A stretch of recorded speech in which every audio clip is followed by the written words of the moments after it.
ಶ್ರೀಮದಾನಂದತೀರ್ಥ ಭಗವತ್ಪಾದಾಚಾರ್ಯ ಗುರುಭ್ಯೋ ನಮಃ.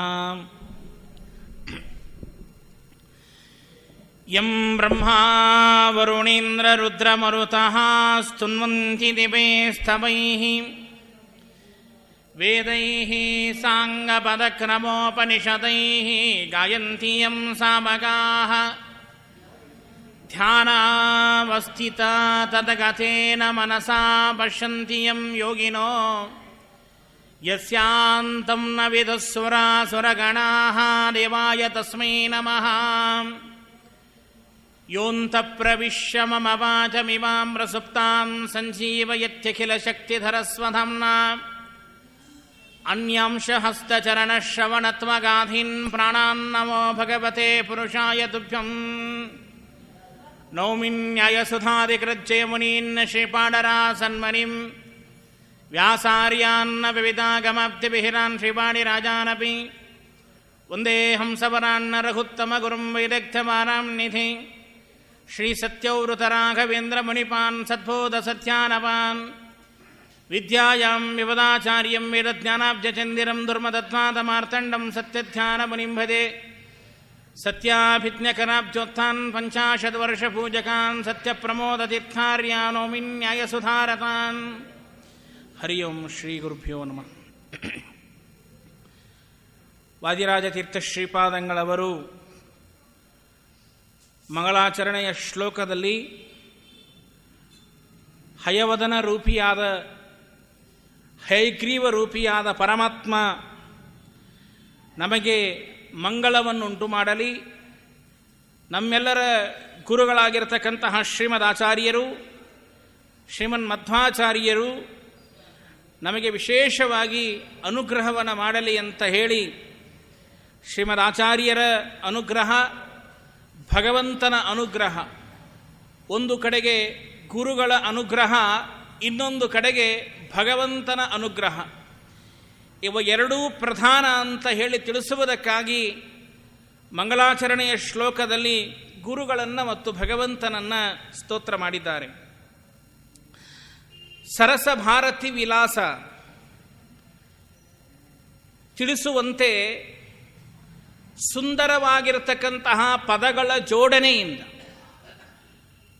ಬಹಳ ವಿಶಿಷ್ಟವಾಗಿ ಈ ಗ್ರಂಥವನ್ನು ರಚನೆ ಮಾಡಿ ಕೊಟ್ಟಿದ್ದಾರಲ್ಲ, ಇದರಿಂದ ಅನೇಕ ಗರ್ವಾದಿಗಳ ದುರ್ವಾದಿಗಳ ಅಹಂಕಾರವನ್ನು ಖಂಡಿಸಿ, ಆ ವಾದವನ್ನು ಖಂಡಿಸಿ, ವಿಷ್ಣು ಸರೋತ್ತಮತ್ವವನ್ನು ವಾಯುಜೀವೋತ್ತಮತ್ವವನ್ನು ನಿರೂಪಣೆ ಮಾಡತಕ್ಕಂತಹ ಒಂದು ಅದ್ಭುತವಾದ ಕೃತಿ ಅಂತ ವಾದಿರಾಜತೀರ್ಥ ಶ್ರೀಪಾದಂಗಳವರು ಹೇಳ್ತಾ ಇದ್ದಾರೆ. ಚಾರ್ವ ಪೂರ್ವ ಪದಶ್ರೇಣೀಂ ದುರ್ವಾ ಗರ್ವಾಪಹಾರಿಣೀಂ ಸರ್ವೇಷ್ಟಕಾರಿಣೀಂ ಊರ್ವೀಂ ಕುರ್ವೇ ಸರಸ ಭಾರತೀಂ. ಚಾರ್ವ ಪೂರ್ವ ಪದಶ್ರೇಣೀಂ, ನಿನ್ನೆ ನೀವು ಕೇಳಿದ್ದೀರಿ, ವಾದಿರಾಜತೀರ್ಥ ಶ್ರೀಪಾದಂಗಳವರ ಪದಪ್ರಯೋಗಗಳು ಅತ್ಯಂತ ಸುಂದರವಾದ ಪ್ರಯೋಗಗಳು. ಚಾರು ಅಂದರೆ ಬಹಳ ಸುಂದರ, ಪದಶ್ರೇಣಿ ಪದಗಳ ಜೋಡಣೆ ಅತ್ಯಂತ ಸುಂದರವಾದ ಪದಗಳ ಜೋಡಣೆ. ಹೀಗೆ ಸುಂದರವಾದ ಅನೇಕ ವಿಷಯಗಳ ತತ್ವಗಳನ್ನು ಒಂದು ಕಡೆಗೆ ಸೇರಿಸಿ ಗರ್ವಾದಿಗಳ ಅನೇಕ ದುರ್ವಾದಿಗಳ ಮತಗಳನ್ನು ಖಂಡನೆ ಮಾಡುವುದರ ಮೂಲಕವಾಗಿ ವಿಶೇಷವಾದ ಭಗವಂತನ ತತ್ವವನ್ನು ನಿರೂಪಣೆ ಮಾಡತಕ್ಕಂತಹ ಗ್ರಂಥ ಸರಸಭಾರತಿ ವಿಲಾಸ. ಯಾಕೆಂದರೆ ಇಷ್ಟಾರ್ಥಗಳನ್ನು ಕೊಡತಕ್ಕಂಥದ್ದು. ಒಂದು ಮಂಗಳಾಚರಣೆಯನ್ನು ಮಾಡಬೇಕು, ಯಾಕೆ ಮಾಡಬೇಕು? ಇಷ್ಟ ಪ್ರಾಪ್ತಿ, ಅನಿಷ್ಟ ಪರಿಹಾರ. ಹಾಗಾದರೆ ಇಷ್ಟ ಪ್ರಾಪ್ತಿ, ಹಾಗಾದರೆ ಹೇಳ್ತಾರೆ ವಾದಿರಾಜತೀರ್ಥ ಶ್ರೀಪಾದಂಗಳವರು ಈ ಸರಸಭಾರತೀಯ ಗ್ರಂಥವನ್ನು ಸುಂದರವಾಗಿ ರಚನೆ ಮಾಡಿಕೊಟ್ಟಿದ್ದಾರಲ್ಲ, ಆ ಭಾರತೀ ದೇವಿಯ ಅನುಗ್ರಹದಿಂದ ನಮಗೆ ಇಷ್ಟಪ್ರಾಪ್ತಿಯಾಗ್ತದೆ. ತನ್ಮೂಲಕವಾಗಿ ಗರ್ವಾದಿಗಳ ಅಹಂಕಾರವನ್ನು ಮುರಿದು ಅವರ ದುರ್ವಾದವನ್ನು ಖಂಡಿಸಿ ಶುದ್ಧವಾದ ತತ್ವಜ್ಞಾನವನ್ನು ಮಾಡಿಕೊಡುತ್ತದೆ. ಇದನ್ನು ಅರ್ಥ ಮಾಡಿಕೊಂಡರೆ ನಮ್ಮ ಅನಿಷ್ಟ ಪರಿಹಾರ. ಭಗವಂತನ ತತ್ವಜ್ಞಾನವನ್ನು ತಿಳಿಸಿಕೊಡುತ್ತದೆ ಅಂತ ತಿಳಿದುಕೊಂಡರೆ ಅದು ಇಷ್ಟಪ್ರಾಪ್ತಿ. ಭಗವಂತನ ತತ್ವಜ್ಞಾನವನ್ನು ಅತ್ಯಂತ ಸರಳವಾಗಿ ತಿಳಿಸಿಕೊಡುತ್ತದೆ ಅಂತ ತಿಳಿದುಕೊಂಡರೆ ಅದು ಇಷ್ಟಪ್ರಾಪ್ತಿ. ಅನೇಕ ದುರ್ವಾದಿಗಳನ್ನು ಖಂಡಿಸ್ತದೆ. ದುರ್ವಾದಿಗಳ ಮತಗಳನ್ನು ಖಂಡಿಸಿ ನಮಗೆ ಶುದ್ಧವಾದ ಜ್ಞಾನ ಮಾಡಿಕೊಡ್ತದೆ ಅಂತಾದರೆ ಅದು ಅನಿಷ್ಟ ಪರಿಹಾರ. ಹೀಗೆ ಒಂದು ಗ್ರಂಥವನ್ನು ಅಧ್ಯಯನ ಮಾಡುವಾಗ ಮಂಗಳಾಚರಣೆಯನ್ನು ಮಾಡುವಾಗ ಇಷ್ಟಪ್ರಾಪ್ತಿ ಅನಿಷ್ಟ ಪರಿಹಾರ ಅವು ಎರಡೂ ಆಗಬೇಕು ಅಂತಾರೆ. ಅದಕ್ಕಾಗಿ ಹೇಳಿದರು, ಚಾರ್ವ ಪೂರ್ವ ಪದಶ್ರೇಣೀಂ ದುರ್ವಾ ಗರ್ವಾಪಹಾರಿಣಿ ಸರ್ವೇಷ್ಟ ಕಾರಿಣೀಂ ಊರ್ವಿಂ ಕುರ್ವೇ ಸರಸ ಭಾರತೀ. ಏನು ಗೊತ್ತಾ, ಈ ಜ್ಞಾನ ಎಂಬುದು ಸರಸ ಇದ್ದ ಹಾಗೆ. ಅದು ಸರತಿ ನಿರಂತರವಾಗಿ ಪ್ರವಾಹ ರೂಪದಿಂದ ಇರತಕ್ಕಂಥದ್ದು. ಗತ್ಯರ್ಥಕ ತೇ ಜ್ಞಾನಾರ್ಥಕ ಅಂತ ಶ್ರೀಗತೌ ಎಂಬ ಧಾತುವಿನಿಂದ ನಿಷ್ಪನ್ನವಾದದ್ದು. ಇಂಗ್ಲೀಷಲ್ಲಿ ನಾವು ಸರ್ ಅಂತ ಕರಿತೀವಿ. ಯಾಕೆ ಸರ್ ಅಂತ ಕರೆಯೋದು? ಯಾರಾದರೂ ಒಬ್ಬ ಪ್ರೊಫೆಸರ್ ಸರ್ ಅಂತ, ಆ ಸರ್ ಇದ್ದವನು ಒಂದೇ ಕುಳಿತುಕೊಂಡು ಪಾಠ ಮಾಡೋದಲ್ಲ, ಸರ ಸರ ಸರ ಸರ ಸರ ಓಡಾಡ್ಕೊಂಡು ಪಾಠ ಮಾಡಬೇಕು. ಅದಕ್ಕಾಗಿ BEd ಕಾಲೇಜ್ಗಳೆಲ್ಲ ಹೇಳ್ತಾರೆ, ಒಂದೇ ಕಡೆ ನಿಂತ್ಕೊಂಡು ಪಾಠ ಮಾಡಬೇಡಿ, ಸ್ವಲ್ಪ ಆವಾಗ ಓಡಾಡಿ, ನಿಮ್ಮ ಬಾಡಿ ಲ್ಯಾಂಗ್ವೇಜ್ ತುಂಬ ಅದು ಇರಬೇಕು ಅಂತ ಹೇಳ್ತಾರೆ. ಹಾಗೆ ವಿಚಾರಗಳ ಸರಣಿಯ ಧಾರ ಅದು ನಿರಂತರ ಸರತಿ. ಅದು ಹೇಗಿರಬೇಕು ಗೊತ್ತಾ, ಮೇಲೆ ನೀರು ಫುಲ್ ತುಂಬಿದರೆ ಕೆಳಗಡೆ ಟ್ಯಾಪ್ ಆನ್ ಮಾಡಿದರೆ ನೀರು ಭರ್ರ ಅಂತ ಬೀಳುತ್ತದೆ. ಮೇಲೆ ತುಂಬಲಿಲ್ಲ ಅಂದರೆ ಕೆಳಗಡೆ ತಟ ತಟ ತಟ ತಟ ತಟ ತಟ ಬೀಳುತ್ತದೆ. ಹಾಗೆ ನಮ್ಮ ಮಹಾಜ್ಞಾನಿಗಳ ಕೊಟ್ಟಿರತಕ್ಕಂತಹ ಜ್ಞಾನದ ಧಾರ ಅದು ಅನಂತವಾಗಿರತಕ್ಕಂತಹ ಧಾರ. ಭಗವಂತ ವೇದವ್ಯಾಸ ದೇವರ ಕೊಟ್ಟ ಧಾರ ಅಷ್ಟು ಸರಳವಾಗಿ ಬರುತ್ತದೆ. ಆ ಸರಳವಾಗಿ ಬರುವಂತಹ ವಿಚಾರಗಳನ್ನು ಅದಕ್ಕೆ ಅನೇಕ ಪದಪ್ರಯೋಗಗಳ ಮೂಲಕವಾಗಿ ತಿಳಿಸಿಕೊಡುವಂತಹ ಕೆಲಸ ಮಾಡುತ್ತದೆ. ಸರ್ವೇಷ್ಟ ಕಾರಿಣಿಂ ಊರ್ವಿಂ ಕುರ್ವೆ ಸರಸ ಭಾರತಿಂ. ಅಂತಹ ವಿಶಿಷ್ಟವಾದ ಜ್ಞಾನವನ್ನು ಮಾಡಿಕೊಡ್ತಕ್ಕಂತಹ ಆ ವಿಶಿಷ್ಟವಾಗಿರತಕ್ಕಂತಹ ಜ್ಞಾನ ಅದು ಸರಸ ಭಾರತೀಯ ಗ್ರಂಥ. ಭಾರತೀ ಶಬ್ದ ಪ್ರಯೋಗ ಮಾಡಿದ್ದಾರೆ. ಭಾರತೀ ಅಂದರೆ ಏನು? ಭಾರಂ ತರತಿ ಇತಿ ಭಾರತ್. ನಮ್ಮ ಎಲ್ಲರ ಜೀವನದ ಭಾರವನ್ನು ಕಡಿಮೆ ಮಾಡೋದು. ತರತಿ ಅಂದರೆ ಕಡಿಮೆ ಮಾಡೋದು, ನಾಶ ಮಾಡೋದು ಅಂತ ಅರ್ಥ. ನಮ್ಮ ಭಾರವನ್ನು ಕಡಿಮೆ ಮಾಡಿ ನಮಗೆ ಒಂದು ತೀರವನ್ನು ಸೇರಿಸುವುದೇ ಭಾರತೀ ಶಬ್ದ. ಭಾರತ ಅಂತ ಅದಕ್ಕೆ ಹೆಸರು ಬಂದಿರೋದು. ಹೀಗಾಗಿ ನಮ್ಮ ಭಾರ, ನಮ್ಮ ಸಂಸಾರಿಕ ತೊಂದರೆಗಳು, ಅನೇಕ ಕಷ್ಟಗಳು, ನೋವುಗಳು, ಇವು ಎಲ್ಲ ಪರಿಹಾರ ಮಾಡಬೇಕಾದರೆ ನಮ್ಮಲ್ಲಿರ್ತಕ್ಕಂತಹ ಸಂಸಾರದ ಭಾರವನ್ನು ಕಡಿಮೆ ಮಾಡಿ ನಮಗೆ ಶುದ್ಧವಾದ ಜ್ಞಾನವನ್ನು ಮಾಡಿಕೊಡತಕ್ಕಂಥದ್ದೇ ಭಗವಂತನ ತತ್ವಜ್ಞಾನ. ಅದು ವಾಯುದೇವರು ಮಾಡ್ತಾರೆ. ಭರತನಾಮಕನಾಗಿ ಸಾಕ್ಷಾತ್ ವಾಯುದೇವರು ಮಾಡ್ತಾರೆ. ಭಾರತೀ ನಾಮಕಳಾಗಿ ಸಾಕ್ಷಾತ್ ಭಾರತೀ ದೇವಿ ಮಾಡ್ತಾಳೆ, ಸರಸ್ವತೀ ದೇವಿ ಮಾಡ್ತಾಳೆ. ಇವರಿಬ್ಬರೂ ಸಹಿತ ಆ ಕಾರ್ಯವನ್ನು ಮಾಡುತ್ತಾರೆ. ಹೀಗಾಗಿ ವಾಯುದೇವರಿಗೆ ಭರತ ಅಂತ ಹೆಸರು, ವಾಯುದೇವರಿಗೆ ಸಾಕ್ಷಾತ್ ವಾಯುದೇವರ ಮಡದಿ ಆಗಿರತಕ್ಕಂತಹ ಭಾರತೀ ದೇವಿಗೆ ಭಾರತೀ ಅಂತ ಹೆಸರು ಬಂತು. ಹೀಗಾಗಿ ನಮ್ಮ ಜಗತ್ತಿನ ಭಾರವನ್ನು ಕಡಿಮೆ ಮಾಡುವುದು, ನಮ್ಮಲ್ಲಿ ವಿಶೇಷವಾಗಿ ನಮ್ಮ ಸಂಸಾರದ ಭಾರವನ್ನು ಕಡಿಮೆ ಮಾಡತಕ್ಕಂಥವಳು ಭಾರತೀ ದೇವಿ, ಸಾಕ್ಷಾತ್ ವಾಯುದೇವರು. ಹೀಗಾಗಿ ಅಂತಹ ಸರಸ ಭಾರತಿ ವಿಲಾಸ ಆ ವಾಯುದೇವರು ಮತ್ತು ಭಾರತೀ ದೇವಿಯ ಅನುಗ್ರಹದಿಂದ ಏನು ನಾವು ಭಗವಂತನ ತತ್ವಜ್ಞಾನವನ್ನು ಪಡೆದುಕೊಂಡಿದ್ದೇವೆ, ಆ ತತ್ವಜ್ಞಾನದ ಮೂಲಕವಾಗಿ ನಮಗೆ ಇಷ್ಟಪ್ರಾಪ್ತಿ, ದುರ್ವಾದಿಗಳ ಖಂಡನ ಮಾಡಿ ಶುದ್ಧವಾದ ಜ್ಞಾನ ಸಿಗುತ್ತದೆ ಅಂತ ವಿಚಾರ ಮಾಡಿದರೆ ನಮಗೆ ಅದು ಅನಿಷ್ಟ ಪರಿಹಾರ.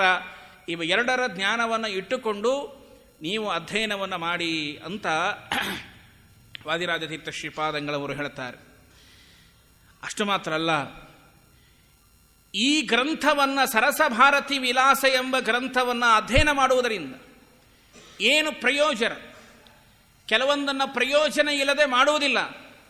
ಟೀಕಾಕೃತ್ಪಾದರು ಹೇಳ್ತಾರೆ ಒಂದು ಕಡೆಗೆ, ಪ್ರಯೋಜನ ಇಲ್ಲದೆ ಯಾವ ಪ್ರವೃತ್ತಿಯನ್ನು ನಮಗೆ ಬರುವುದಿಲ್ಲ. ಯಾಕೆ ರಾಯರಿಗೆ ಪ್ರದಕ್ಷಿಣೆ ಹಾಕ್ತೇವೆ? ರಾಯರು ನಮಗೆ ಬೇಡಿದ್ದನ್ನೆಲ್ಲ ಕೊಡ್ತಾರೆ. ಶ್ರೀರಾಜ್ಯ ವಿತಿದನ ದಾರಾದಿ ಸರ್ವಸುತ ಸಾರಾರ್ಥ ತೋಷಣ ವಿಧೌ ರಾಜ್ಯ ವಿತಿದನ ದಾರ ಸರ್ವಸ್ವ. ಹೆಂಡತಿ ಮಕ್ಕಳು ಸಂಸಾರ ಬಂಧು ಬಳಗ ಏನೇ ಸಮಸ್ಯೆ ಇದ್ರೂ ರಾಯರು ಪರಿಹಾರ ಮಾಡ್ತಾರೆ. ಅದಕ್ಕೆ ಪ್ರದಕ್ಷಿಣೆ ಎಂಬ ಪ್ರವೃತ್ತಿ ಹುಡ್ತು. ಮತ್ತು ಅವರೇ ಪರಿಹಾರ ಮಾಡಲಿಲ್ಲ ಅಂದ್ರೆ ನಾವ್ಯಾಕೆ ಪ್ರದಕ್ಷಿಣೆ ಹಾಕ್ತಿದ್ವಿ? ಹೀಗಾಗಿ ಏನು ಅಧಿಕ ಮಾಸದೊಳಗೆ 33 ಹಾಡಿದ್ದು.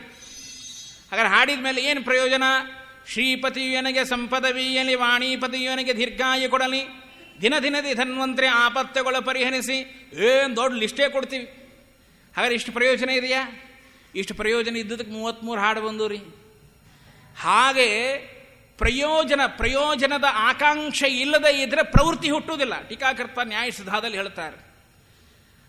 ಅದಕ್ಕೆ ಹೇಳ್ತಾರೆ, ಹಾಗಾದ್ರೆ ಸರಸಭಾರತಿ ವಿಲಾಸ ಗ್ರಂಥವನ್ನು ಅಧ್ಯಯನ ಮಾಡ್ತೇವೆ, ಅಭ್ಯಾಸ ಮಾಡ್ತೇವೆ, ಪುರಾಣವನ್ನು ಶ್ರವಣ ಮಾಡ್ತೇವೆ ಅಂತ ಆದರೆ ಏನು ಪ್ರಯೋಜನ ಇಲ್ಲದೆ ನಾವು ಯಾವ ಕಾರ್ಯಗಳನ್ನು ಮಾಡುವುದಿಲ್ಲ ಅಂತ ಗೊತ್ತು ಯಾರಿಗೆ? ವಾದಿರಾಜ ತೀರ್ಥ ಶ್ರೀಪಾದಂಗಳವರಿಗೆ.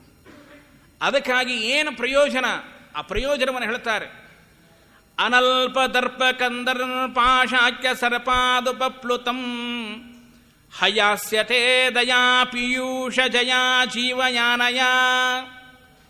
ಹೇಳ್ತಾರೆ, ಅನಲ್ಪ ದರ್ಪ ಕಂದರ್ ಪಾಶ ಅಶಕ್ಯ ಸರ್ಪಾದುಪಪ್ಲುತಂ ಹಯಾಸ್ಯತೆ ದಯಾ ಪೀಯೂಷ ಜಯಾನ್ ಜೀವಯಾನಯ. ಹೇಗೆಂದರೆ ಭಾರೀ ದರ್ಪ ಉಳತಕ್ಕಂತಹ ಕಾಮ ಇದೊಂದು ತರಹದ ಸರ್ಪ ಇದ್ದ ಹಾಗೆ. ಜೀವನದಲ್ಲಿ ಮನುಷ್ಯ ಕಾಮಕ್ಕೆ ಸಿಲುಕಿಕೊಂಡ ಅಂತಾದರೆ ಆ ಕಾಮದಿಂದ ಬಿಡಿಸಿಕೊಂಡು ಬರುವುದು ಬಹಳ ಕಷ್ಟ. ಕಾಮ ಎಂಬುದು ಎಂದೂ ಸಹಿತ ಅಶಕ್ಯವಾಗಿ ಬಿಡಿಸಿಕೊಳ್ಳಲಿಕ್ಕಾಗದೇ ಇರುವಂತಹ ಭಾರೀ ಬಂಧನ. ಅದನ್ನೇ ದಾಸರು ಒಂದು ಕಡೆ ಹೇಳಿದರು, ಸುಳ್ಳು ನಮ್ಮಲ್ಲಿ ಇಲ್ಲವಯ್ಯ ಸುಳ್ಳೇ ನಮ್ಮನಿ ದೇವರು, ಇಲಿಯ ವಲಯ ಚಾಚುದು ಕಂಡೆ, ಬೆಕ್ಕು ಭಕ್ಕರೆ ಮಾಡುವುದು ಕಂಡೆ, ಮೆಕ್ಕೆ ಕಾಯಿ ಕಂಡೆ ನವ್ವ ತೆಕ್ಕೆ ಘಡ್ತರ. ಸುಳ್ಳು ನಮ್ಮಲ್ಲಿ ಇಲ್ಲವಯ್ಯ ಸುಳ್ಳೇ ನಮ್ಮನಿ ದೇವರು. ಸುಳ್ಳೇ ನಮ್ಮನಿ ದೇವರು ಅಂದರು. ನಮ್ಮನಿ ದೇವರು ಸುಳ್ಳಂತಲ್ಲ, ಇಷ್ಟೆಲ್ಲ ಕೊಟ್ಟು ಪರಮಾತ್ಮ ಸುಳ್ಳು ಅಲ್ಲ ಅಂತ ಅರ್ಥ. ಹಾಗಾದರೆ ನಮ್ಮಲ್ಲಿ ಇರತಕ್ಕಂತಹ ಕಾಮ ಇದೆಯಿಲ್ಲ, ಅದಕ್ಕೆ ಹೇಳಿದರು, ಈ ಕಾಮ ಎಂಬುದು ಬೆಕ್ಕು ಭಕ್ಕರಿ ಮಾಡುವುದು ಕಂಡೆ, ಇಲಿಯ ವಲಯ ಚಾಚುದ ಕಂಡೆ. ಈ ಕಾಮಭೋಗದೊಳಗೆ ಮನುಷ್ಯ ಸಿಲುಕಿಕೊಂಡರೆ, ಮನಸ್ಸಿಗೆ ಒಳಗಾದರೆ ಅದನ್ನು ಬಿಡಿಸಿಕೊಳ್ಳುವುದು ಬಹಳ ಕಷ್ಟ ಇವನಿಗೆ. ಆ ಭೋಗಕ್ಕೆ ಸಿಲುಕಿಕೊಂಡರೆ ಬಿಡಿಸಿಕೊಳ್ಳುವುದು ಬಹಳ ಕಷ್ಟ. ಅದಕ್ಕಾಗಿ ಹೇಳ್ತಾರೆ, ಸರ್ಪಾತ್, ಆ ಸರ್ಪದಿಂದ ಬಿಡಿಸಿಕೊಳ್ಳುವುದು ಬಹಳ ಕಷ್ಟ. ಹಿಂಸಿತರಾಗ್ತಾರೆ, ಬಹಳ ಕಷ್ಟಕ್ಕೆ ಒಳಪಡ್ತಾರೆ ಕಾಮಕ್ರೋಧಾದಿ ಅರಿಷಡ್ವರ್ಗಳಿಂದ ಕೂಡಿ. ಅದಕ್ಕಾಗಿ ನಿನ್ನನ್ನು ಪ್ರಾರ್ಥನೆ ಮಾಡಿಕೊಳ್ತಾ ಇದ್ದೇವೆ. ಏನು? ಯಾವ ಭಗವಂತನ ಹಯವದನ ರೂಪಿಯಾದ ಪರಮಾತ್ಮನ ಸ್ತೋತ್ರವನ್ನು ಈ ಗ್ರಂಥದಲ್ಲಿ ಮಾಡಿದ್ದೇವೆ. ಹಯಾಸ್ಯತೆ ದಯಾ ಪೀಯೂಷ ಜಯಾ ಜೀವಯಾನಯ. ನಿನ್ನ ಅನುಗ್ರಹದಿಂದ, ನಿನ್ನ ಸ್ಮರಣೆ ಮಾಡ್ತಾ ಇದ್ದೇವೆ. ಭಗವಂತನ ಅನುಗ್ರಹದಿಂದ, ಅವನ ಕಾರುಣ್ಯದಿಂದ, ಅವನ ಕಟಾಕ್ಷದಿಂದ, ಅವನ ಮಹಿಮೆಯನ್ನು ತಿಳಿಸಿಕೊಡತಕ್ಕಂತಹ ಈ ಗ್ರಂಥದಿಂದ ನಮಗೆ ಸುತ್ತು ಹಾಕಿಕೊಂಡ ಕಾಮ ಎಂಬ ಸರ್ಪದ ಸಂಕೋಲ ಇದೆಯಲ್ಲ, ಅದನ್ನು ಬಿಡಿಸುವಂತಹ ಕೆಲಸವನ್ನು ಈ ಗ್ರಂಥ ಮಾಡ್ತದೆ. ಇಲ್ಲಿ ಭೀಮಸೇನ ದೇವರ ಮಹಿಮೆ ತಿಳಿಸಿಕೊಡ್ತಾರೆ. ಯಾಕೆ ಅಂದರೆ, ಭೀಮಸೇನ ದೇವರಿಗೆ ಚಿಕ್ಕ ವಯಸ್ಸಿನಲ್ಲಿ ದುರ್ಯೋಧನ ವಿಷ ಹಾಕಿದ. ಎಂತಹ ವಿಷ! ಕಾಲಕೂಟ ವಿಷ. ವಿಷ ಹಾಕಿದ್ರೆ ಅಷ್ಟೇ ಅಲ್ಲ, ದುಶಾಸನ ಅಂತಾನೆ, ವಿಷ ಹಾಕಿಬಿಟ್ಟಿದೀವಲ್ಲ, ಭೀಮ ಮೂರ್ಛಿತನಾಗಿ ಬಿದ್ದಾನೆ, ಸತ್ತೋದ. ಆವಾಗ ದುರ್ಯೋಧನಂದ, ಮೂರ್ಖ, ಅವನು ಭೀಮ, ಅವನು ಭೀಮೋ ಭೀಮ ಪರಾಕ್ರಮ. ಭೀಮನಿಗಿನ್ನು ನಿಷ್ಠುರೋ ರೋಷಣೋ ಅತ್ಯರ್ಥಃ ಪುನರ್ಮತ್ತ ಗಜೇಂದ್ರಗಾಮಿ ಪ್ರತಪ್ತ ಚಾಮೀಕರ ವಲ್ಗುಗೌರಹ ಪಶ್ಯತೆ ಇಮಂ. ಅವ್ರು ವಾಯುದೇವರು ನೋಡಿದ್ರೆ ನೋಡ್ತಾ ಇರಬೇಕು, ಅಂತಹ ಶಕ್ತಿ ಸಾಮರ್ಥ್ಯ ಅವನಲ್ಲಿ. ಅವನಷ್ಟು ಬೇಗ ಸಾಯುವ ವ್ಯಕ್ತಿ ಅಲ್ಲಪ್ಪ. ದುರ್ಯೋಧನಿಗೆ ಅನಿಸ್ತಿತ್ತಂತೆ. ದುರ್ಯೋಧನಿಗೆ ತನ್ನ ಶಕ್ತಿ ಮೇಲೆ ಅಷ್ಟು ವಿಶ್ವಾಸ ಇತ್ತು ಇಲ್ಲೋ ಗೊತ್ತಿಲ್ಲ, ಭೀಮನ ಶಕ್ತಿ ಮೇಲೆ ಬಹಳ ವಿಶ್ವಾಸ ಇತ್ತು. ಅದಕ್ಕೆ ಏನು ಮಾಡಿದ, ಇವನು ಬರೇ ವಿಷ ಕುಡಿಸಿದರೆ ಸಾಯುವ ವ್ಯಕ್ತಿ ಅಲ್ಲ ಇವನು. ಅದಕ್ಕಾಗಿ ಪ್ರಮಾಣಕೂಟ ಎಂಬ ಮಡುವಿನೊಳಗೆ ವಿಷಸರ್ಪಗಳೇ ಇರತಕ್ಕಂತಹ ಮಡುವಿನೊಳಗೆ ಎತ್ತಿ ಹಾಕಿದ್ನಂತೆ. ತಾನ್ ಫೋತಯಾನ್ ಮಾ ಸರ್ವಾನ್ ಸರ್ಪಾನ್ ಸಮಿತ್ಯ ಬಂಧನಂ. ಎಲ್ಲ ಸರ್ಪಗಳು ಭೀಮಸೇನ ದೇವರನ್ನು ಕಚ್ಚಲಿಕ್ಕೆ ಬಂದರೆ, ಭೀಮಸೇನ ದೇವರು ಏನು ಸರ್ಪಳಿಗೆ ಕಟ್ಟಿದ್ರಲ್ಲ ಸಂಕೋಲಿಗಳು, ಸುಮ್ಮನೆ ಒಂದು ಜಂಪ್ ನಿದ್ದಿ ತೆಗೆದಂಗೆ ಮಾಡಿದರು. ಈ ದುರ್ಯೋಧನ ಇನ್ನೂ ಎಷ್ಟು ದ್ವೇಷಭಾವಂ ಅದರ್ಶಯತ್, ಶ್ರೀಮದಾಚಾರ್ಯ ತಾತ್ಪರ್ಯ ನಿರ್ಣಯದಲ್ಲಿ ಹೇಳ್ತಾರೆ. ಇನ್ನೂ ಎಷ್ಟು ದ್ವೇಷಭಾವವನ್ನು ತೋರಿಸ್ತಾನೆ ಜಗತ್ತಿಗೆ ತೋರಿಸ್ಬೇಕಾಗಿತ್ತು. ಸುಮ್ಮನೆ ಏನು ಪಾಪ ಅವರು ಮೂರ್ಛಿತ ಹೋಗಿ ಬಿದ್ದದ್ದೇನಲ್ಲ. ಸುಮ್ಮನೆ ಹಿಂಗೆ ಕೈ ಜಾಡಿಸಿದರೆ ಎಲ್ಲ ಕಬ್ಬಿಣದ ಸಂಕೋಲೆಗಳು ಕಿತ್ತಿ ಹೋದುವಂತೆ, ಯಾವ್ಯಾವ ಸರ್ಪಗಳು ಕಡಿಯೋದಕ್ಕಾಗಿ ಬಂದಿದ್ದು ಹಲ್ಲು ಬರ್ಕೊಂಡು ಸತ್ತು ಬಿದ್ದು ಅಂತ. ಹಾಗೆ ವಾಯುದೇವರನ್ನು ನಾಶ ಮಾಡಲಿಕ್ಕೆ ಬಂದ ಎಂತಿಂತಹ ಸರ್ಪಗಳೇ ಸತ್ತು ಬಿದ್ದು ಅಂತ. ಇನ್ನು ವಾಯುದೇವರೇ ತಿಳಿಸಿಕೊಡುವಂತಹ ಜ್ಞಾನ, ವಾಯುದೇವರ ಮಹಿಮೆಯನ್ನು ತಿಳಿಸಿಕೊಡತಕ್ಕಂತಹ ಗ್ರಂಥ ಎಂತಹ ಕಾಮಾದಿ ಅರಿಷಡ್ವರ್ಗಳೆಂಬ ಸರ್ಪಗಳು ನಮ್ಮ ಜೀವನದೊಳಗೆ ಬಂದರೆ ಹೇಗೆ ಅಲ್ಲಿ ಸರ್ಪಗಳನ್ನು ನಾಶ ಮಾಡಿದರೋ ಅದೇ ತರಹದಲ್ಲಿ ವಾಯುದೇವರ ಜ್ಞಾನ, ಆ ಜ್ಞಾನ ಎಂಬ ಸಂಪತ್ತು ಇಲ್ಲಿ ಈ ಸರ್ಪಗಳನ್ನು ನಾಶ ಮಾಡಿ ಹಾಕ್ತದೆ. ಕಾಮ ಬಂದರೆ ಬರಲಿ, ಕ್ರೋಧ ಬಂದರೆ ಬರಲಿ, ರೋಷ ಬಂದರೆ ಬರಲಿ, ಮಾತ್ಸರ್ಯ ಬಂದರೆ ಬರಲಿ, ಕಾಮಕ್ರೋಧಾದಿ ಅರಿಷಡ್ ವರ್ಗಗಳು. ಅದಕ್ಕೆ ಹೇಳ್ತಾರೆ ದಾಸರು, ಆರೂ ತೆರೆಯ ನೋಡಂಬಿಗ ಮೀರಿ ಬರುತ್ತಲಿದೆ ಅಂಬಿಗ, ಯಾರಿಂದಲಾಗದು ಅಂಬಿಗ ನಿವಾರಿಸಿ ದಾಟಿಸು ಅಂಬಿಗ. 6 ಅರಿಷಡ್ ವರ್ಗಗಳಿದೆಯಲ್ಲ, ಕಾಮ, ಕ್ರೋಧ, ಮದ, ಮತ್ಸರ, ಲೋಭ, ಮೋಹ, ಇವು ಎಲ್ಲವೂ ಒಂದೊಂದು ಸರ್ಪಿದ್ದಂಗ್ರಿ.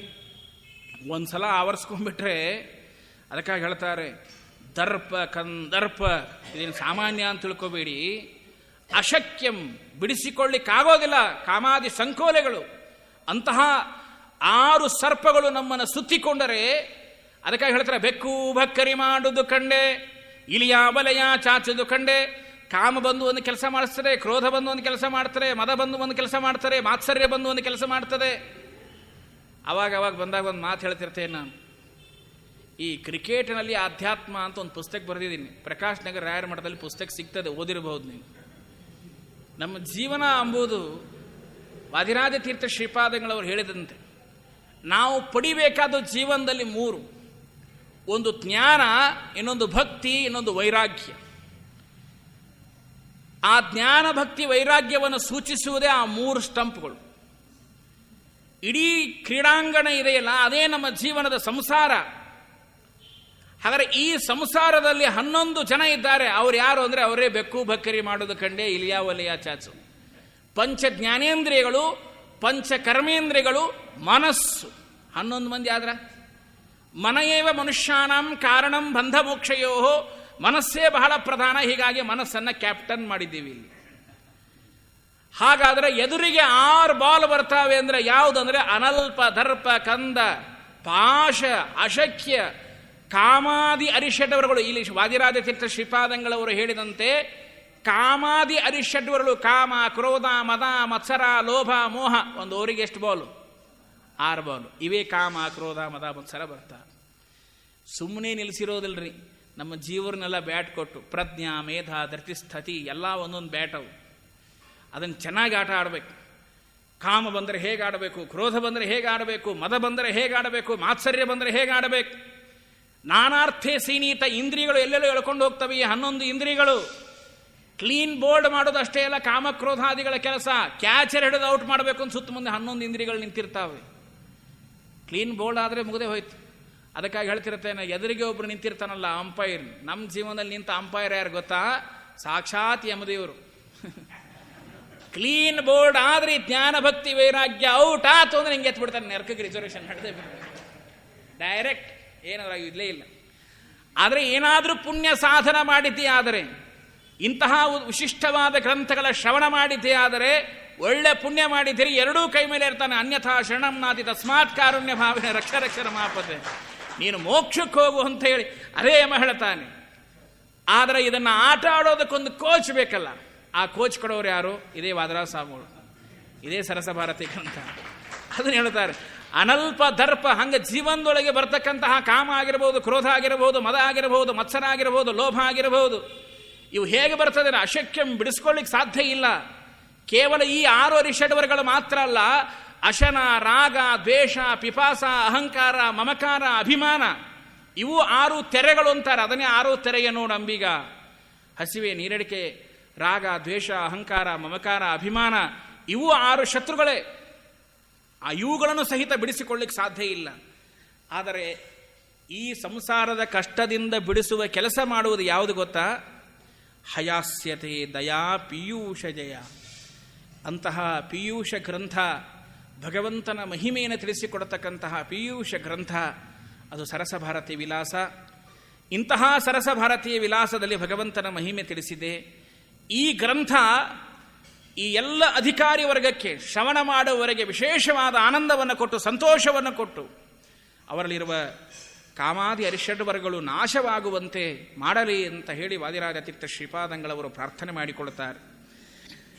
ಅದಕ್ಕಾಗಿ ಹೇಳ್ತಾರೆ, ಕಾಮಯೇಷ ಕ್ರೋಧಯೇಷ ರಜೋಗುಣ ಸಮುದ್ಭವ ಮಹಾಶನೋ ಮಹಾಪಾಪ್ಮ ವಿಧೇನೇಹೇ ಮಿಹ ವೈರಿಣಾಂ ಕಾಮಕ್ರೋಧಾಭಿಜಾಯತೆ ಕುತ್ಸಿತೋ ದರ್ಪೋ ಅಸ್ಯ ಇತಿ ಕಂದರ್ಪಃ. ಅದಕ್ಕಾಗಿ ಹೇಳ್ತಾರೆ, ಕೆಟ್ಟ ಭಾವನೆಗಳು ಹುಟ್ಟೋದೇ ಈ ಕಾಮಾದ ಅರಿಷಡ್ ವರ್ಗಗಳಿಂದ. ಅದರ ಪರಿಹಾರ ಆಗಬೇಕಾದರೆ ಸಚ್ಚಾಸ್ತ್ರ ಗ್ರಂಥಗಳ ಶ್ರವಣ ನಿರಂತರವಾಗಿ ನಾವು ಮಾಡಬೇಕು. ಮಾಡಿದಾಗ ನಮ್ಮಲ್ಲಿರುವ ಕಾಮಾದಿ ಅರಿಷಡ್ ವರ್ಗಗಳನ್ನು ಗೆಲ್ಲಿಕ್ಕೆ ಸಾಧ್ಯ ಇದೆ ಅಂತ ಸಾಕ್ಷಾತ್ ವಾದಿರಾಜತೀರ್ಥ ಶ್ರೀಪಾದಂಗಳವರು ಹೇಳ್ತಾರೆ. ಹೇಳಿ ಮುಂದೆ ಹೇಳ್ತಾರೆ, ಕಸ್ಯ ಕಸ್ಯ ಪ್ರಿಯಂ ಭ್ರೂಮಃ ಸ್ತುಮಃ ಕಂ ಕಂ ಪದೇ ಪದೇ ಕಸ್ಮೈ ಕಸ್ಮೈ ದಿಶಾಮೋ ಅರ್ಥಂ ಕಸ್ಮಾತ್ ವಾ ಸತ್ಪ್ರಯೋಜನಂ. ಕಸ್ಯ ಕಸ್ಯ ಪ್ರಿಯಂ ಭ್ರೂಮಃ ಸ್ತುಮಃ ಕಂ ಕಂ ಪದೇ ಪದೇ. ಕೆಲವು ಕಡೆಗೆ ದುರುಕ್ತಿಗಳನ್ನು ಬಳಸ್ತಾರೆ, ಒಂದೇ ಶಬ್ದವನ್ನು ಎರಡೆರಡು ಸಾರಿ ಬಳಸ್ತಾರೆ. ಬಹಳ ಸುಂದರವಾಗಿರ್ತಕ್ಕಂತಹ ಇದು ಕಾವ್ಯ ಪ್ರತಿಭೆ ಅಂತ ಅನಿಸಿಕೊಳ್ಳುತ್ತದೆ. ಏನು ಅಂದರೆ, ಜಗತ್ತಿನೊಳಗೆ ಯಾರಿಗೆ ನಾವು ಒಳ್ಳೆಯ ಪದಗಳನ್ನು ಬಳಸಿ ಸ್ತೋತ್ರ ಮಾಡಲಿಕ್ಕೆ ಸಾಧ್ಯ ಇದೆ, ಯಾರನ್ನು ಹೊಗಳಬಹುದು, ಯಾರು ಅತ್ಯಂತ ಪ್ರೀತಿಪಾತ್ರರು. ಹಾಗಾದರೆ ತಾಯಿ ಜನ್ಮ ಕೊಟ್ಟಿದ್ದಾಳೆ ಅಂತ ತಾಯಿಯನ್ನು ಹೊಗಳಬಹುದಾ?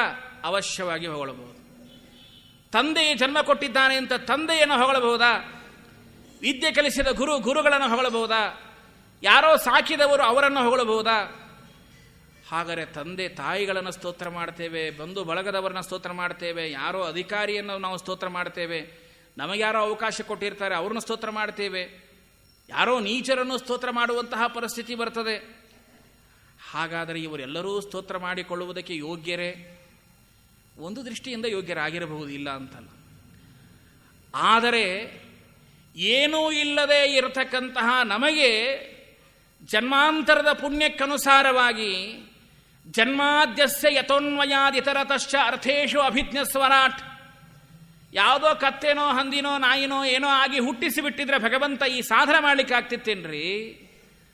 ತತ್ರಾಪಿ ಜನ್ಮತದ ಕೋಟಿಷು ಮಾನವತ್ವಂ, ಮನುಷ್ಯ ಜನ್ಮ ಕೊಟ್ಟಿದ್ದಾನೆ ಕೋಟಿ ಕೋಟಿಗಳ ಜನ್ಮದ ಪುಣ್ಯದ ಪರಿಪಾಕದಿಂದ. ನಾವೆಲ್ಲರೂ ಏನು ಅಪ್ಲಿಕೇಶನ್ ಹಾಕಿ ಹುಟ್ಟಿವೆ ನಿಂಗೆ ಮನುಷ್ಯರಾಗಿ ಹುಟ್ಟಬೇಕು ಅಂತ. ಅಪ್ಲಿಕೇಶನ್ ಮಾಡಿ ಭಗವಂತನಿಗೆ ನೋಡಪ್ಪ ನಮ್ಮ ಮನುಷ್ಯ ಜನ್ಮದೊಳಗೆ ಹುಟ್ಟಿಸ್ಬೇಕು ಅಂತ ಯಾರು ಅಪ್ಲಿಕೇಶನ್ ಹಾಕಿರೇನು? ಯಾರು ಹಾಕಿಲ್ಲ. ನಮ್ಮ ಕರ್ಮಾನುಷ್ಠಾನವ ವಿಶೇಷವಾಗಿ ಪುಣ್ಯದ ಪರಿಪಾಕದಿಂದ ಮನುಷ್ಯ ಜನ್ಮ ಕೊಟ್ಟ, ವೈಷ್ಣವ ಜನ್ಮ ಕೊಟ್ಟ. ಇಂತಹ ಶುದ್ಧವಾದ ಜನ್ಮವನ್ನು ಭಗವಂತ ಕೊಟ್ಟಿದ್ದಾನೆ ಅಂದರೆ ಕಸ್ಯ ಕಸ್ಯ ಪ್ರಿಯಂ ಭ್ರೂಮಃ. ಯಾರೋ ಒಬ್ಬ ವ್ಯಕ್ತಿ ನಮಗೆ ಬಂದು ಸಹಾಯ ಮಾಡಿದರೆ ಥ್ಯಾಂಕ್ಸ್ ಅಂತ ಹೇಳ್ತೀವಿ, ಧನ್ಯವಾದಗಳು ಅಂತ ಹೇಳ್ತೀವಿ. ಆದರೆ ಇವತ್ತು ಯಾರಿಗೆ ಹೇಳಬೇಕು? ನಿನ್ನ ಒಲುಮೆಯಿಂದ ನಿಖಿಲ ಜನರು ಬಂದು ಮನ್ನಿಸೋರ ಮಹಾರಾಯ ಎನ್ನದು ಈ ಪರಿವುಂಟೇನು, ನಿನ್ನದೇ ಸಕಲ ಸಂಪತ್ತು. ದೇವರ ಅನುಗ್ರಹ ನೋಡಿದರೆ ಎಷ್ಟು ಸ್ತೋತ್ರ ಮಾಡಲಿಕ್ಕೆಲ್ಲ ಭಗವಂತನ ಸ್ತೋತ್ರ.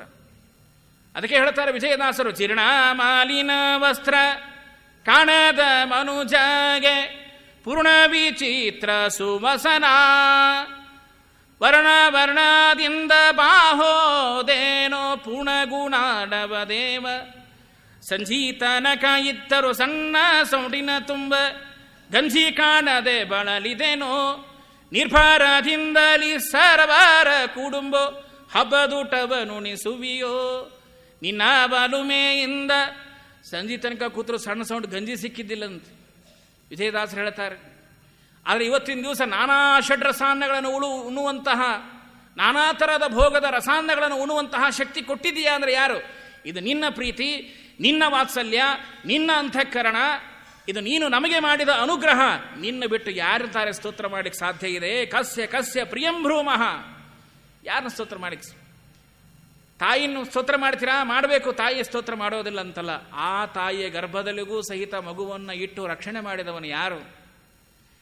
ಪುರುಷನ ದೇಹದೊಳಗೆ 3 ತಿಂಗಳ ಕಾಲ ಆ ಜೀವನನ್ನು ಬದುಕಿಸಿ ಕಲಲಂತೂ ಏಕರಾತ್ರೇನ, ಮೊದಲನೇ ರಾತ್ರಿ ಕಲಲಾಯಿತು, ತಾಯಿಯ ಕುಕ್ಷಿಯೊಳಗೆ ಪ್ರವೇಶ ಆಗಿ ಬುದ್ಧುದಾಯಿತು, ದಶಾಹೀನತೆ ಕರ್ಕಂದು ಹೀಗೆ ಸೃಷ್ಟಿ ಮಾಡಿ ಕಣ್ಣು ಮೂಗು ಬಾಯಿ ಕಿವಿ ಇಂತಹ ಸುಂದರವಾದ ದೇಹದ ಸೃಷ್ಟಿಯನ್ನು ಮಾಡಿ ಭೂಮಿಗೆ ಭಗವಂತ ಕಳಿಸ್ತಾನಲ್ಲ. ಕಳಿಸಿದ ಮೇಲೆ ದೇವರ ಕೆಲಸ ಮುಗೀತು ಅಂತಲ್ಲ, ಭೂಮಿಗೆ ಬಂದ ಮೇಲೆ ಆ ಮಗುವನ್ನು ಬದುಕಿಸಬೇಕು, ಅವನಿಗೆ ವಿಶೇಷವಾದ ಸಾಮರ್ಥ್ಯವನ್ನು ಕೊಡಬೇಕು. ಸರ್ವಂ ಅಚೇತನಂ ಚೇತನಾರ್ಥಂ ಅಂತ ಹೇಳಿ ಆ ಚೇತನಿಗೋಸ್ಕರವಾಗಿ ಇಡೀ ಅಚೇತನವಾದ ಪದಾರ್ಥವನ್ನು, ಪ್ರಪಂಚವನ್ನೇ ಭಗವಂತ ಕೊಟ್ಟ. ಇಷ್ಟೆಲ್ಲ ಕೊಟ್ಟ ಭಗವಂತನಿಗೆ ನಾವು ಏನು ಕೊಡ್ತೀವಿ? 3 ಅರ್ಘ್ಯ ಕೊಡ್ರು ಅಂದರೆ ಕೊಡುವುದಿಲ್ಲ. ದೇವರಿಗೆ ಅಭಿಷೇಕ ಮಾಡಿ ಅಂದರೆ ಮಾಡೋದಿಲ್ಲ. ಇಷ್ಟೆಲ್ಲ ಕೊಟ್ಟವನವನೇ. ದೇವರಂತ ಅವನೇನು ಸ್ವೀಕಾರ ಮಾಡೋದಿಲ್ಲರಿ, ಭಗವಂತನಿಗೆ ನಿವೇದನ ಮಾಡಿ ಸ್ವೀಕಾರ ಮಾಡಿ. ಅವನೇನು ತಾನು ತಗೊಳ್ಳೋದಿಲ್ಲ, ಎಲ್ಲ ಅವನಿಗೇನಾಗಬೇಕಾಗಿದೆ, ಸರ್ವಗುಣ ಪರಿಪೂರ್ಣನಾದ ಪರಮಾತ್ಮನಿಗೆ. ಅದಕ್ಕಾಗಂತಾರೆ, ಯಾರನ್ನ ಸ್ತೋತ್ರ ಮಾಡಲಿಕ್ಕೆ ಸಾಧ್ಯ ಇದೆ? ಕಸ್ಯ ಕಸ್ಯ ಪ್ರಿಯಂ ಭ್ರೂಮಃ ಸ್ತುಮಃ ಕಂ ಪದೇ ಪದೇ. ಯಾರ್ಯಾರನ್ನೋ ಹೆಚ್ಚಿಗೆ ಬೇಡ್ಕೊಳ್ತೇವೆ. ನೀಚರಲ್ಲಿ ಯಾಚಿಸಿದೆ ಬಲು, ನೀನೇ ದೊಡ್ಡವನು, ನೀನೇ ಹೆದ್ದೇವ, ನಿಮಗೆ ತುಂಬ ಥ್ಯಾಂಕ್ಸ್ ಥ್ಯಾಂಕ್ಸ್ ಥ್ಯಾಂಕ್ಸ್ ಥ್ಯಾಂಕ್ಸ್ ಅಂತ 1000 ಸಾರಿ ಹೇಳ್ತೀವಿ. ದೇವರಿಗೆ ಎಷ್ಟು ಥ್ಯಾಂಕ್ಸ್ ಹೇಳಿದೀವಿ ವಿಚಾರ ಮಾಡಿ ಅಂತಾರೆ ವಾದರಾಜ ಸ್ವಾಮಿಗಳು. ಇಷ್ಟೆಲ್ಲ ಕೊಟ್ಟವರು ವಾದರಾಜ ಸ್ವಾಮಿಗಳು ಅಲ್ವಾ?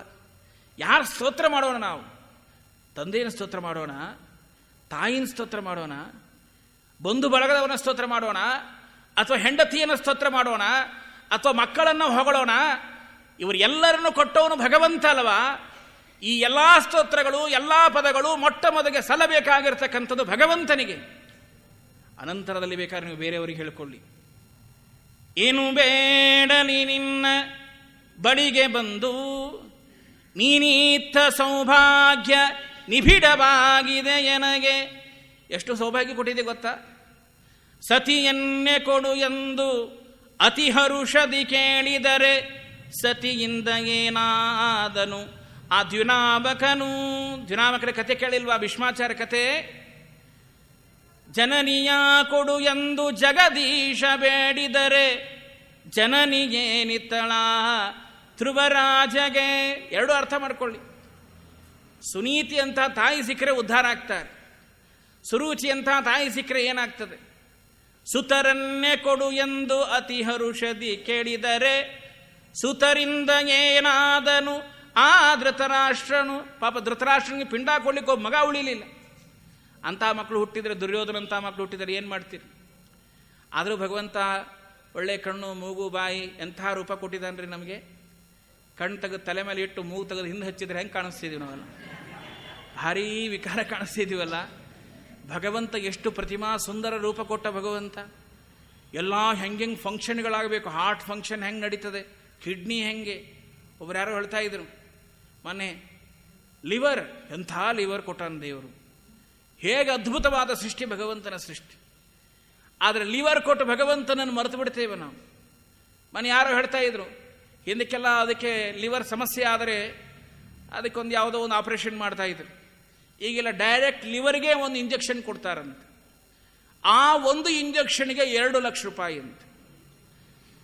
ಹೀಗಾಗಿ ಪ್ರತಿ 2 ತಿಂಗಳಿಗೊಮ್ಮೆ ಪಾಪ ಒಬ್ಬರು ಹೋಗಿ ಇಂಜೆಕ್ಷನ್ ಮಾಡ್ಸ್ಕೊಂಬರ್ತಾರೆ. 2 ಲಕ್ಷ ಕೊಡ್ತೀವಿ ಆಚಾರ್ಯ, ಏನು ಮಾಡೋದು? ಆವಾಗ ಗೊತ್ತು ಆ ಲಿವರ್ ಮಹತ್ವ ಏನು. ದೇವರು ಕೊಟ್ಟಲ್ಲ ಜನ್ಮಾದ್ಯಸ್ಯಗೆ ತೋನ್ಮಯಾದಿದರತಃ. ಅದು ಏನು ಅಂದರೆ, ಆ ಲಿವರ್ಗೆ ಒಂದು ಚೈತನ್ಯ ಕೊಡೋದಕ್ಕೆ. ಅದು ವಿಶ್ವಾಸ ಕೊಡೋದಿಲ್ಲ, ಅಶ್ಯೂರೆನ್ಸ್ ಇಲ್ಲ, ಯಾವಾಗ ಹೋಗ್ತದೋ ಗೊತ್ತಿಲ್ಲ.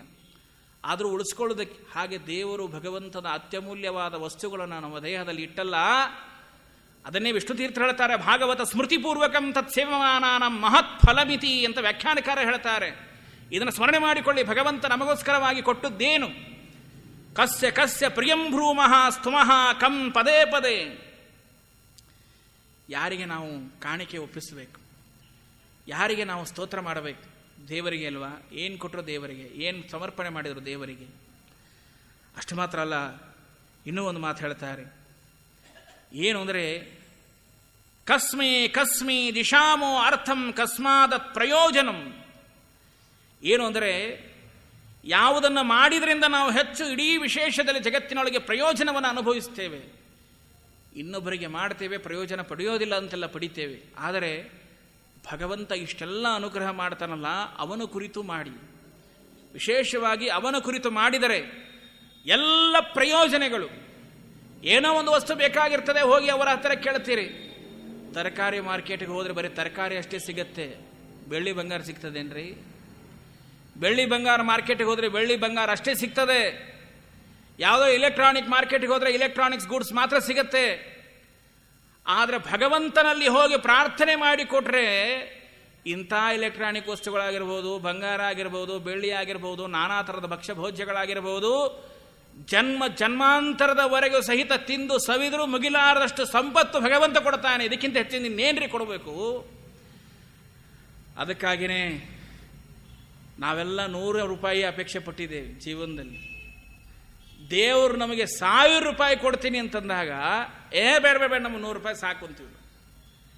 ಅದಕ್ಕಾಗಿ ಹೇಳಿದರು, ಕುರುಡು ನಾಯಿ ಸಂತೆಗೆ ಬಂತಂತೆ. ಅದು ಯಾಕೆ ಬಂತೋ ಕುರುಡು ನಾಯಿ ಸಂತೆಗೆ ಬಂತಂತೆ. ಖಂಡ ಸಕ್ಕರೆ ಹಿತವಲ್ಲ ಬಂತೆ, ಕಂಡು ಎಲಬು ಮೆತ್ತೀತಂತೆ. ಹೆಂಡಿರ ಮಕ್ಕಳ ನೆಚ್ಚೀತಂತೆ, ಹೊತ್ತುಕೊಂಡು ಒಯ್ಯುವಾಗ ಯಾರೂ ಇಲ್ಲವಂತೆ. ಕುರುಡು ನಾಯಿ ಸಂತೆಗೆ ಬಂತಂತೆ.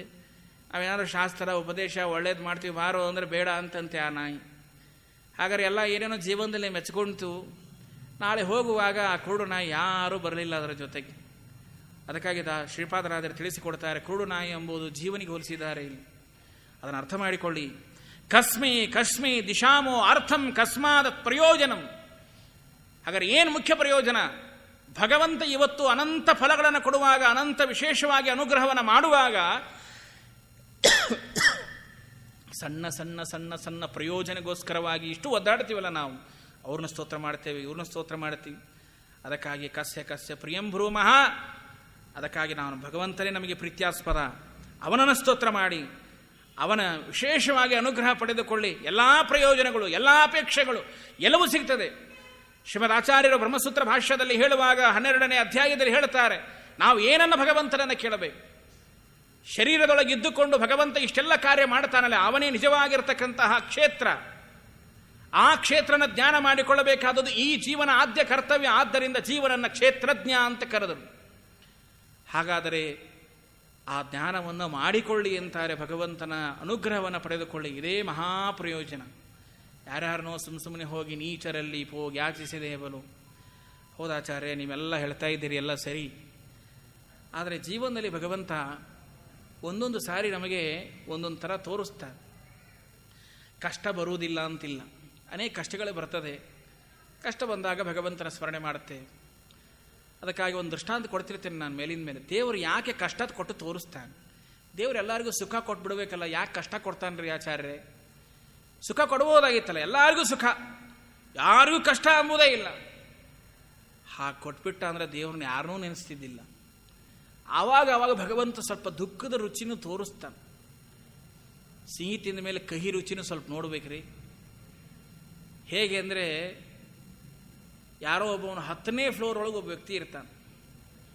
ಗ್ರೌಂಡ್ ಫ್ಲೋರಲ್ಲಿ ಇರೋ ವ್ಯಕ್ತಿನ ಕೂಗ್ತಾನೆ, ಅವನು ಕೇಳಿಸೋದಿಲ್ಲ. ಮೇಲಿದ್ದ ವ್ಯಕ್ತಿ ವಿಚಾರ ಮಾಡಿದ, ನಾನು ಕೂಗಿದ್ರೆ ಅವನು ಕೇಳಿಸಂಗಿಲ್ಲ, ಏನು ಮಾಡಬೇಕು? ಅಲ್ಲಿಂದ ಒಂದು 100 ರೂಪಾಯಿ ನೋಟನ್ನು ಕೆಳಗಡೆ ಹಾಕಿದ. ಆ 100 ರೂಪಾಯಿ ನೋಟ್ ಹಾರ್ಕೋತ ಹಾರ್ಕೋತ ಹಾರ್ಕೋತ ಬಂದು ಕೆಳಗಡೆ ಬಿತ್ತು.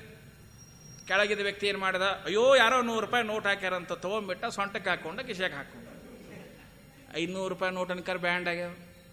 1000 ರೂಪಾಯಿ ನೋಟು ಇಲ್ಲ, ಕೊನೆಗೆ 2000 ರೂಪಾಯಿ ನೋಟ್ ಹಾಕಿದ, ಅಥವಾ 500 ರೂಪಾಯಿ ಹೊಸ ನೋಟ್ ಹಾಕಿದ ಅಂತ ತಿಳ್ಕೊಳ್ರಿ.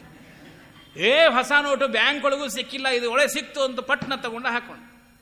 2000 ರೂಪಾಯಿ ನೋಟು ಅದನ್ನೂ ಹಾಕಿದ, ಅಯ್ಯೋ 2000 ರೂಪಾಯಿ ನೋಟು ಸಿಕ್ತು, ತಗೊಂಡ ಹಾಕಿದ. ಸರಿ, ಮೇಲಿದ್ದ ವ್ಯಕ್ತಿ ವಿಚಾರ ಮಾಡಿದ, ನಾ ಮೇಲಿಂದ ಬರೀ ನೋಟೇ ಹಾಕೋತ್ ಕೂತ್ಕೊಂಡ್ರ, ನೀವು ಬರೀ ಕಿಸೆದೊಳಗೆ ಹಾಕೋತ್ ಕೂತ. ಅದಕ್ಕೆ ಒಂದು ಸಣ್ಣ ಜಿಲ್ಲಿ ಕಲ್ ತಗೊಂಡ ಅವನ ತಲೆಗೆ ಟಕ್ ಅಂತ ಹೊಡೆದ. ಯಾವಾಗ ಅವನ ತಲೆಗೆ ಟಪ್ ಅಂತ ಯಾರು ಅಂತ ಮೇಲೆ ನೋಡಿದ. ಅದಕ್ಕೆ ಭಗವಂತಂದ 100 ರೂಪಾಯಿ ಸುಖ ಕೊಡ್ತೀನಿ, 500 ರೂಪಾಯಿ ಸುಖ ಕೊಡ್ತೀನಿ, 2000 ರೂಪಾಯಿ ಸುಖ ಕೊಡ್ತೀನಿ. ಯಾವಾಗ ನೀ ನೋಡುವುದಿಲ್ಲ ಆವಾಗ ಇಂಥ ಕಲ್ ತೊಗೊಂಡು ಒಗಿತಿರ್ತೀನಿ ಆವಾಗ. ಅದಕ್ಕಾಗಿ ಕಸ್ಯ ಕಸ್ಯ ಪ್ರಿಯಂ ಭ್ರೂಮಃ ಸ್ತುಮಃ ಕಂ ಪದೇ ಪದೇ. ಅದಕ್ಕಾಗಿ ವಾನರಾಜ ಸ್ವಾಮಿಗಳು ಹೇಳ್ತಾರೆ, ಇಷ್ಟೆಲ್ಲ ಮಾಡಿದ ಭಗವಂತನ ಅನುಗ್ರಹ ಪಡೆದುಕೊಳ್ಳಿ, ಅವರ ಮಹಾಪ್ರಯೋಜನ. ಈ ಪ್ರಯೋಜನ ಬಿಟ್ಟು ಬೇರೆ ಪುರುಷಾರ್ಥಕ್ಕೆ ಹೊಡೆದಾಡೋದು ಬೇಡಪ್ಪ, ಯಾವ ಕಾಲಕ್ಕೂ ಬೇಡ. ಬಹಳ ಸುಂದರವಾಗಿ ಹೇಳ್ತಾರೆ ವಾದರಾಜ ಸ್ವಾಮಿಗಳು.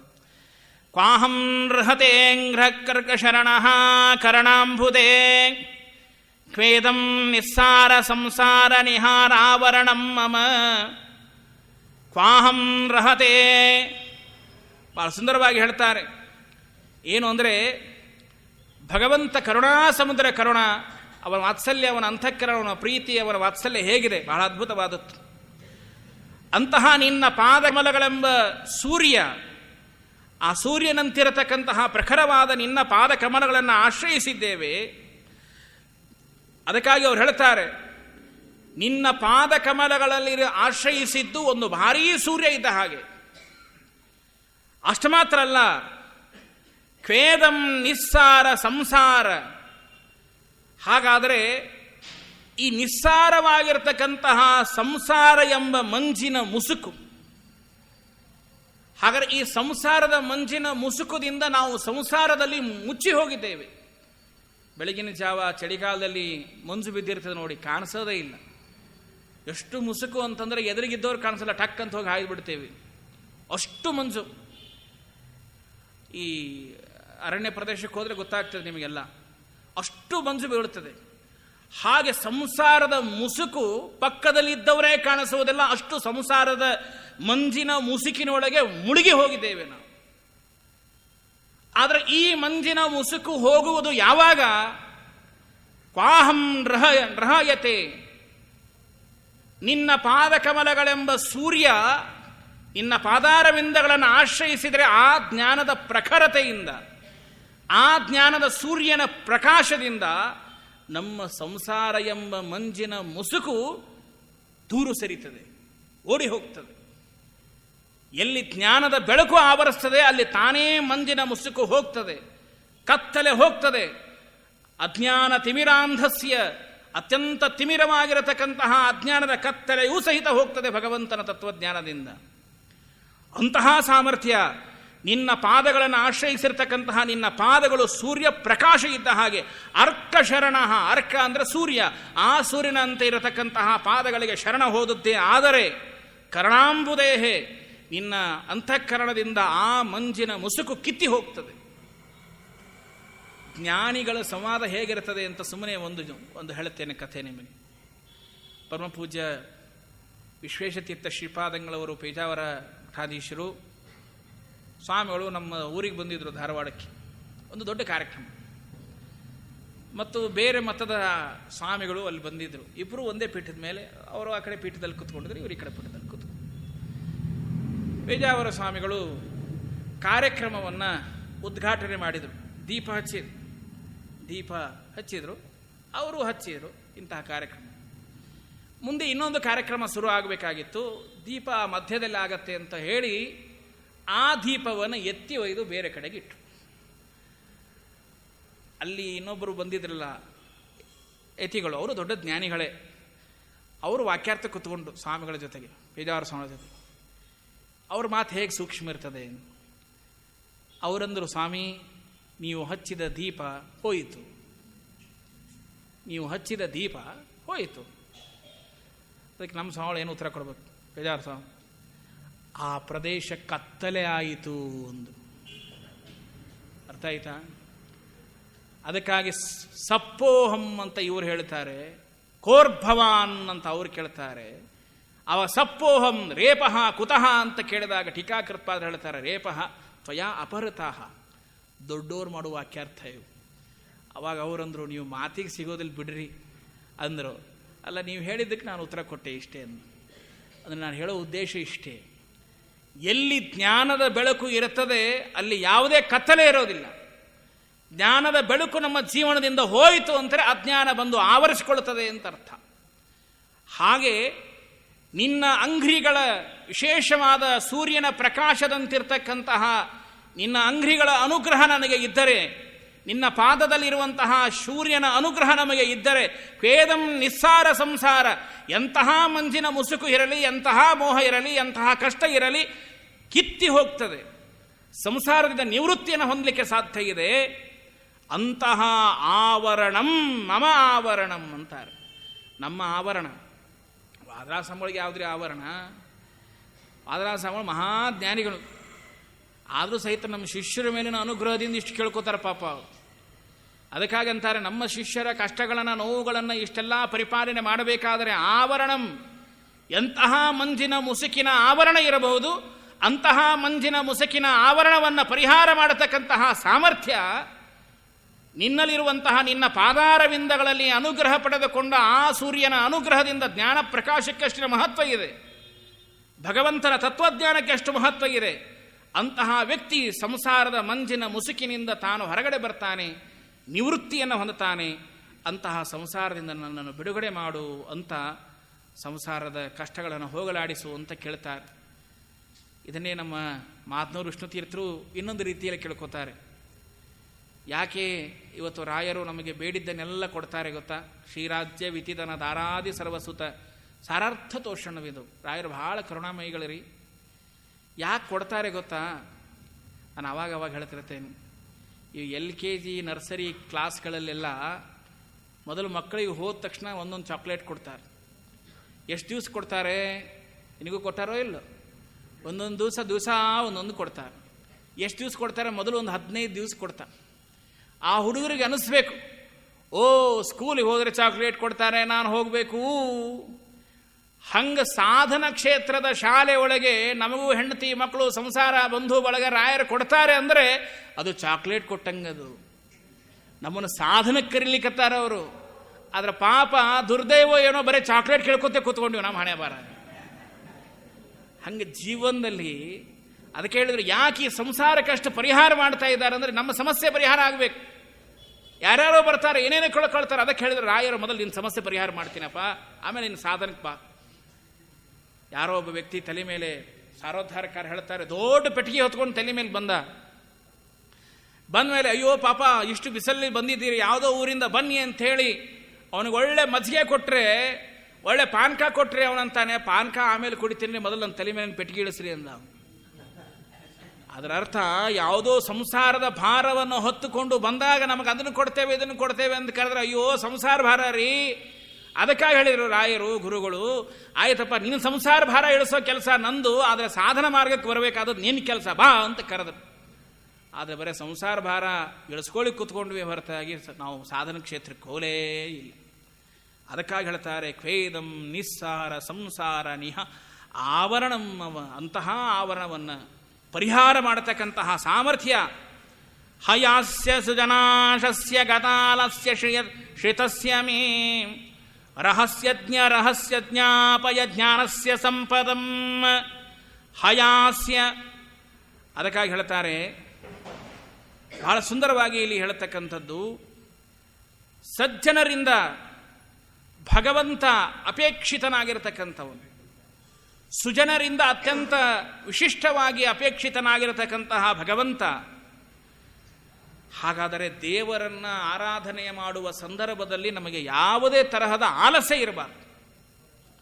ಆಲಸ್ಯ ಬಂತೋ, ತಂದ್ರ ಬಂತೋ, ಸಾಧನ ಮಾಡಲಿಕ್ಕಾಗುವುದಿಲ್ಲ. ನಮ್ಮ ಜೀವನದಲ್ಲಿ ನಮಗೆ ದೊಡ್ಡ ಕಾಟ ಅಂದರೆ ಈ ಆಲಸ್ಯ ತಂದ್ರ. ಸಾಧನ ಮಾಡಲಿಕ್ಕಾಗೋದೇ ಇಲ್ಲ. ಆಲಸ್ಯ ಬಂತು ಅಂದರೆ ಸಾಧನೆ ಮಾಡಲಿಕ್ಕಾಗುವುದಿಲ್ಲ. ಅದಕ್ಕೆ ಒಂದು ಕಡೆ ದಾಸರು ಹೇಳ್ತಾರೆ, ಸುಖವ ಬೇಡುವರೋ ರಂಗ, ಬೇಡರೋ ಕಷ್ಟವ. ಹಿಂದಿನ ಕಾಲಕ್ಕೆಲ್ಲ ಮನೆ ಮುಂದೆ ರಂಗೋಲಿ ಬಿಡಬೇಕು, ರಂಗವಲ್ಲಿಯ ಕುಟ್ಯಾರ್ಯಾರೋ ದಾಸರು ಹೇಳ್ತಾರೆ.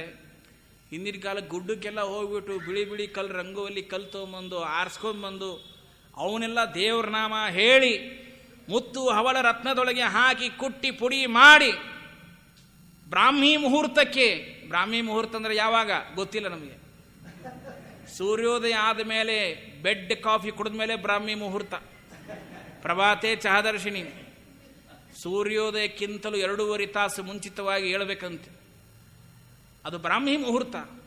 ಆವಾಗ ಮನೆ ಮುಂದೆ ಆ ರಂಗವಲ್ಲಿ ಬಿಡಬೇಕಾದ್ರೆ ದೇವತೆಗಳು ಸಂಚಾರ ಮಾಡ್ತಾರೆ, ಪುತ್ರ ಪೌತ್ರಾದಿಗಳ ಸಂತಾನ ಅನುಗ್ರಹ ಆಗ್ತದೆ ಅಂತ ಹೇಳಿ ಅಲ್ಲಿಂದಲೇ ಆಶೀರ್ವಾದ ಮಾಡ್ತಾರೆ, ಪ್ರಜೋತ್ಪತ್ತಿ ಆಗ್ತದೆ. ಯಾರು ಬಿಡ್ತಾರೆ ಇವತ್ತಿನ ದಿವಸ? ಯಾರು ರಂಗೋಲಿ ಹಾಕ್ತಾರೆ ಹೇಳಿ? ಭಾಳ ಕಷ್ಟ ರೀ. ನಾನು ಯಾರ್ದೋ ಮನೆಗೆ ಹೋಗಿದ್ದೆ, ಅವ್ರ ಮನೆ ಮುಂದೆ ರಂಗೋಲಿ ಬಿಟ್ಟಿದ್ದು ನೋಡಿದೆ. ಅದು ಸಂಸ್ಕೃತದಲ್ಲಿ ಬರೆದದ್ದನ್ಕಾರ ಅಲ್ಲ, ಕನ್ನಡದಲ್ಲಿಯೂ ಅಲ್ಲ, ಅದು ಯಾವುದೋ ಪಾರ್ಸಿ ಭಾಷೆಯಲ್ಲಿ ಬರೆದಂಗಿತ್ತು. ನೋಡಿದರೆ ನನಗೆ ಅನಿಸ್ತದೆ ಬೇರೆ ಯಾವುದೋ ಕಾಣಿಸ್ತು. ಅಲ್ರಿ, ಮತ್ತು ನಿಮ್ಮ ಮನೆ ಇದು, ಇಲ್ಲಿ ಯಾರೋ ಬೇರೆ ಬರ್ದಾರಲ್ಲ, ಏನೋ ಬರ್ದಾರಲ್ಲ ಇದು ಒಂದೇ. ಅದಕ್ಕೆ ಅವರಂದ್ರು, ಆಚಾರ್ಯ ಒಳಗಡೆ ಬನ್ನಿ, ಅದು ಯಾರೋ ಬೇರೆ ಬರ್ದ, ಸುಮ್ಮನೆ ಬರ್ರಿ ನೀವು ಒಂದು. ಒಳಗೆ ಹೋಗಿ ಕರ್ಕೊಂಡು ಹೋದ್ಮೇಲೆ ಹೇಳಿದರು, ಅದು ನಮ್ಮ ಮನೆಯವ್ರು ಹಾಕಿದ್ದಲ್ಲ, ಯಾಕಂದ್ರೆ ಅಷ್ಟು ಬೇಗ ಹೇಳಲ್ಲ. ನಮ್ಮ ಮನೆಗೆ ಒಬ್ಬ ಕೆಲಸದವಳು ಬರ್ತಾಳೆ ಫಾತಿಮಾ ಅಂತ ಹೇಳಿ, ಅವಳು ತನ್ನ ಭಾಷೆಯಲ್ಲಿ ಬರೆದಿದ್ದು.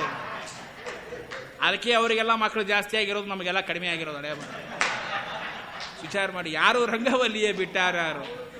ಅದಕ್ಕಾಗಿ ಯಾರು ಸುಖವ ಬೇಡವರೋ ರಂಗ, ಬೇಡರೋ ಕಷ್ಟವ ವಿಚಾರ ಮಾಡಬೇಕು. ಇವತ್ತಿನ ದಿವಸ ಎಲ್ಲಿ ಸಾಧನೆ ಎಲ್ಲಿ ಮಾಡ್ತೀವಿ ನಾವು?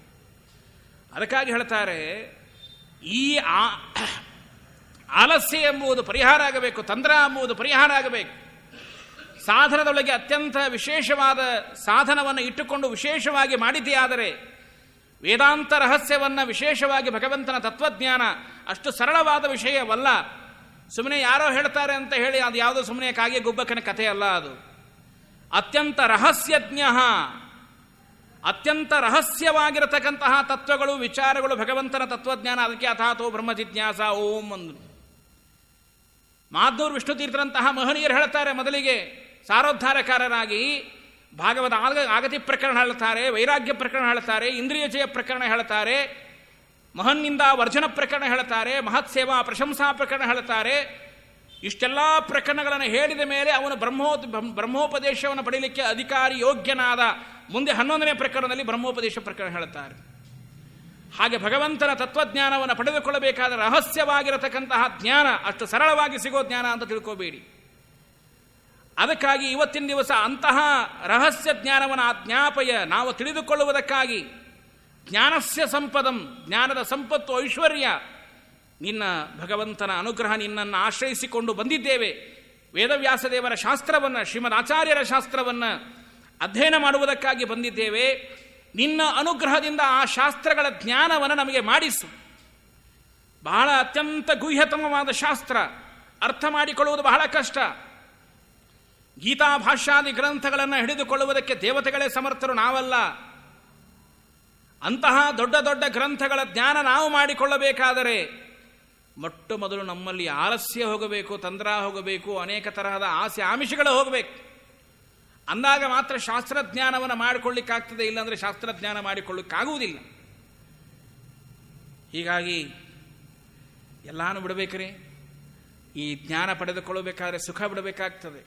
ಮಠದಲ್ಲಿ ವಿದ್ಯಾರ್ಥಿಗಳು ಇರ್ತಾರೆ, ಒಂದೊಂದು ಸಾರಿ ಸ್ವಾಮಿಗಳ ಜೊತೆ ಇದ್ದಾಗ ಭಾರೀ ಸುಖ ಪಟ್ಬಿಡ್ತಾರೆ, ಒಂದೊಂದು ಸಾರಿ ಬಹಳ ಕಷ್ಟ ಅನುಭವಿಸ್ಬೇಕಾಗ್ತದೆ. ಕಷ್ಟ ಅಂತಂದರೆ ಎಲ್ಲೆಲ್ಲೋ ಹೋಗೋದು, ರಾತ್ರಿ ಹೋಗ್ತಾರೆ, ಪಾಪ ಒಂದೊಂದು ಸಲ ಊಟ ಇರೋದಿಲ್ಲ, ಒಂದೊಂದು ಸಾರಿ ಭಾರೀ ನಾನಾ ಥರದ ಭೋಕ್ಷ ಭೋಜ್ಯಗಳನ್ನು ಉಣ್ತಾರೆ. ಆದರೆ ಎಲ್ಲ ತ್ಯಾಗ ಮಾಡಬೇಕು. ಸತ್ಯಧ್ಯಾನ ತೀರ್ಥರು ಸಂಚಾರದಲ್ಲಿದ್ದರಂತೆ. ಇದ್ದಾಗ ಅವರ ಶಿಷ್ಯರು ಗೊತ್ತಲ್ಲ ನಿಮಗೆಲ್ಲ, ಬೆಳಗ್ಗೆ ವೇದವ್ಯಾಸಾಚಾರ್ಯರು, ವರ್ಕೆಡಿ ನರಸಿಂಹಾಚಾರ್ಯರು, ನಾನಿ ಕಾಕ ಅಂತ ಕರೀತಾ ಇದ್ರು, ಅದಲ್ಲೇ ಮಹಲಿ ಆಚಾರ್ಯರು, ಬಹಳ ದೊಡ್ಡ ವಿದ್ವಾಂಸ, ಎಲ್ಲ ನಾನಾ ಕುರ್ಮಾಚಾರ್ಯರು, ಇಡೀ ಗಲಗಲೆ ಮನೆತನದ ಎಲ್ಲ ವಿದ್ವಾಂಸರು, ಇಷ್ಟೆಲ್ಲಾನು ಕುತ್ಕೊಂಡು ಪಾಠ ಹೇಳಬೇಕು.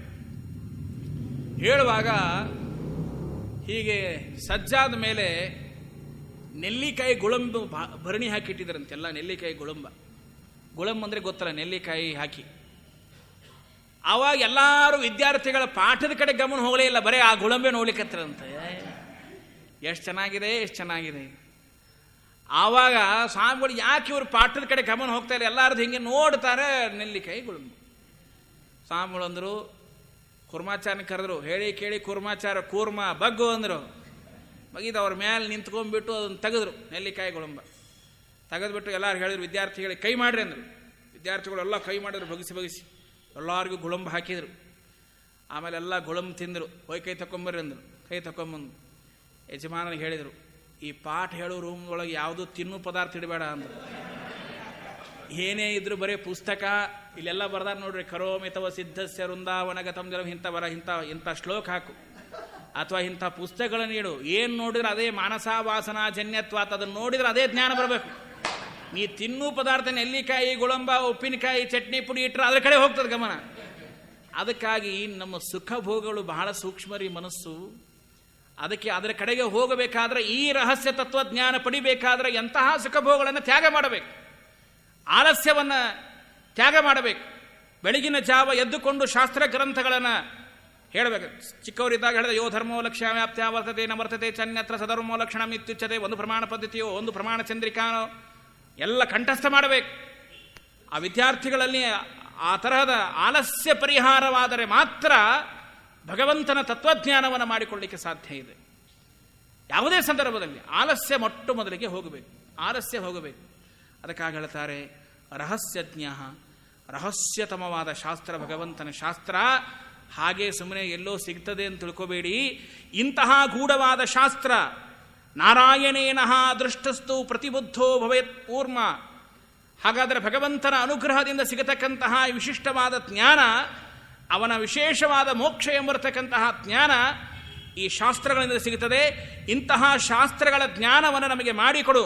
ಅಂದೋಹಂ ಕರುಣಾ ಸಿಂಧೋ ವಿಕ್ಷೇಣ ಕ್ಷೇಮ ಪದ್ಧತೀಂ ಇಂದಿರೇಶಕರಂ ಗೃಹ್ಣನ್ ವರ್ತಯಾನ್ನಿಂದ್ಯವರ್ತ್ಮನಿ. ಅಂದೋಹಂ ಕರುಣಾ ಸಿಂಧು. ಇಷ್ಟು ಹೇಳಿದ ಮೇಲೆ ನಾವೆಲ್ಲ ಅಂತೀವಿ, ಏನು ಮಾಡೋದು, ನಾವೆಲ್ಲ ಕಣ್ಣಿದ್ದು ಕುರುಡರಾಗಿದ್ದೇವೆ. ಯಾಕಂದರೆ ನಾವು ಸಂಸಾರ ಮೋಹದೊಳಗೆ ಸಿಕ್ಕೊಂಡ್ಬಿಟ್ಟಿವಿ ನೋಡ್ರಿ, ಪಾಶದೊಳಗೆ ಸಿಲ್ಕೊಂಡ್ಬಿಟ್ಟಿದ್ದೀವಿ.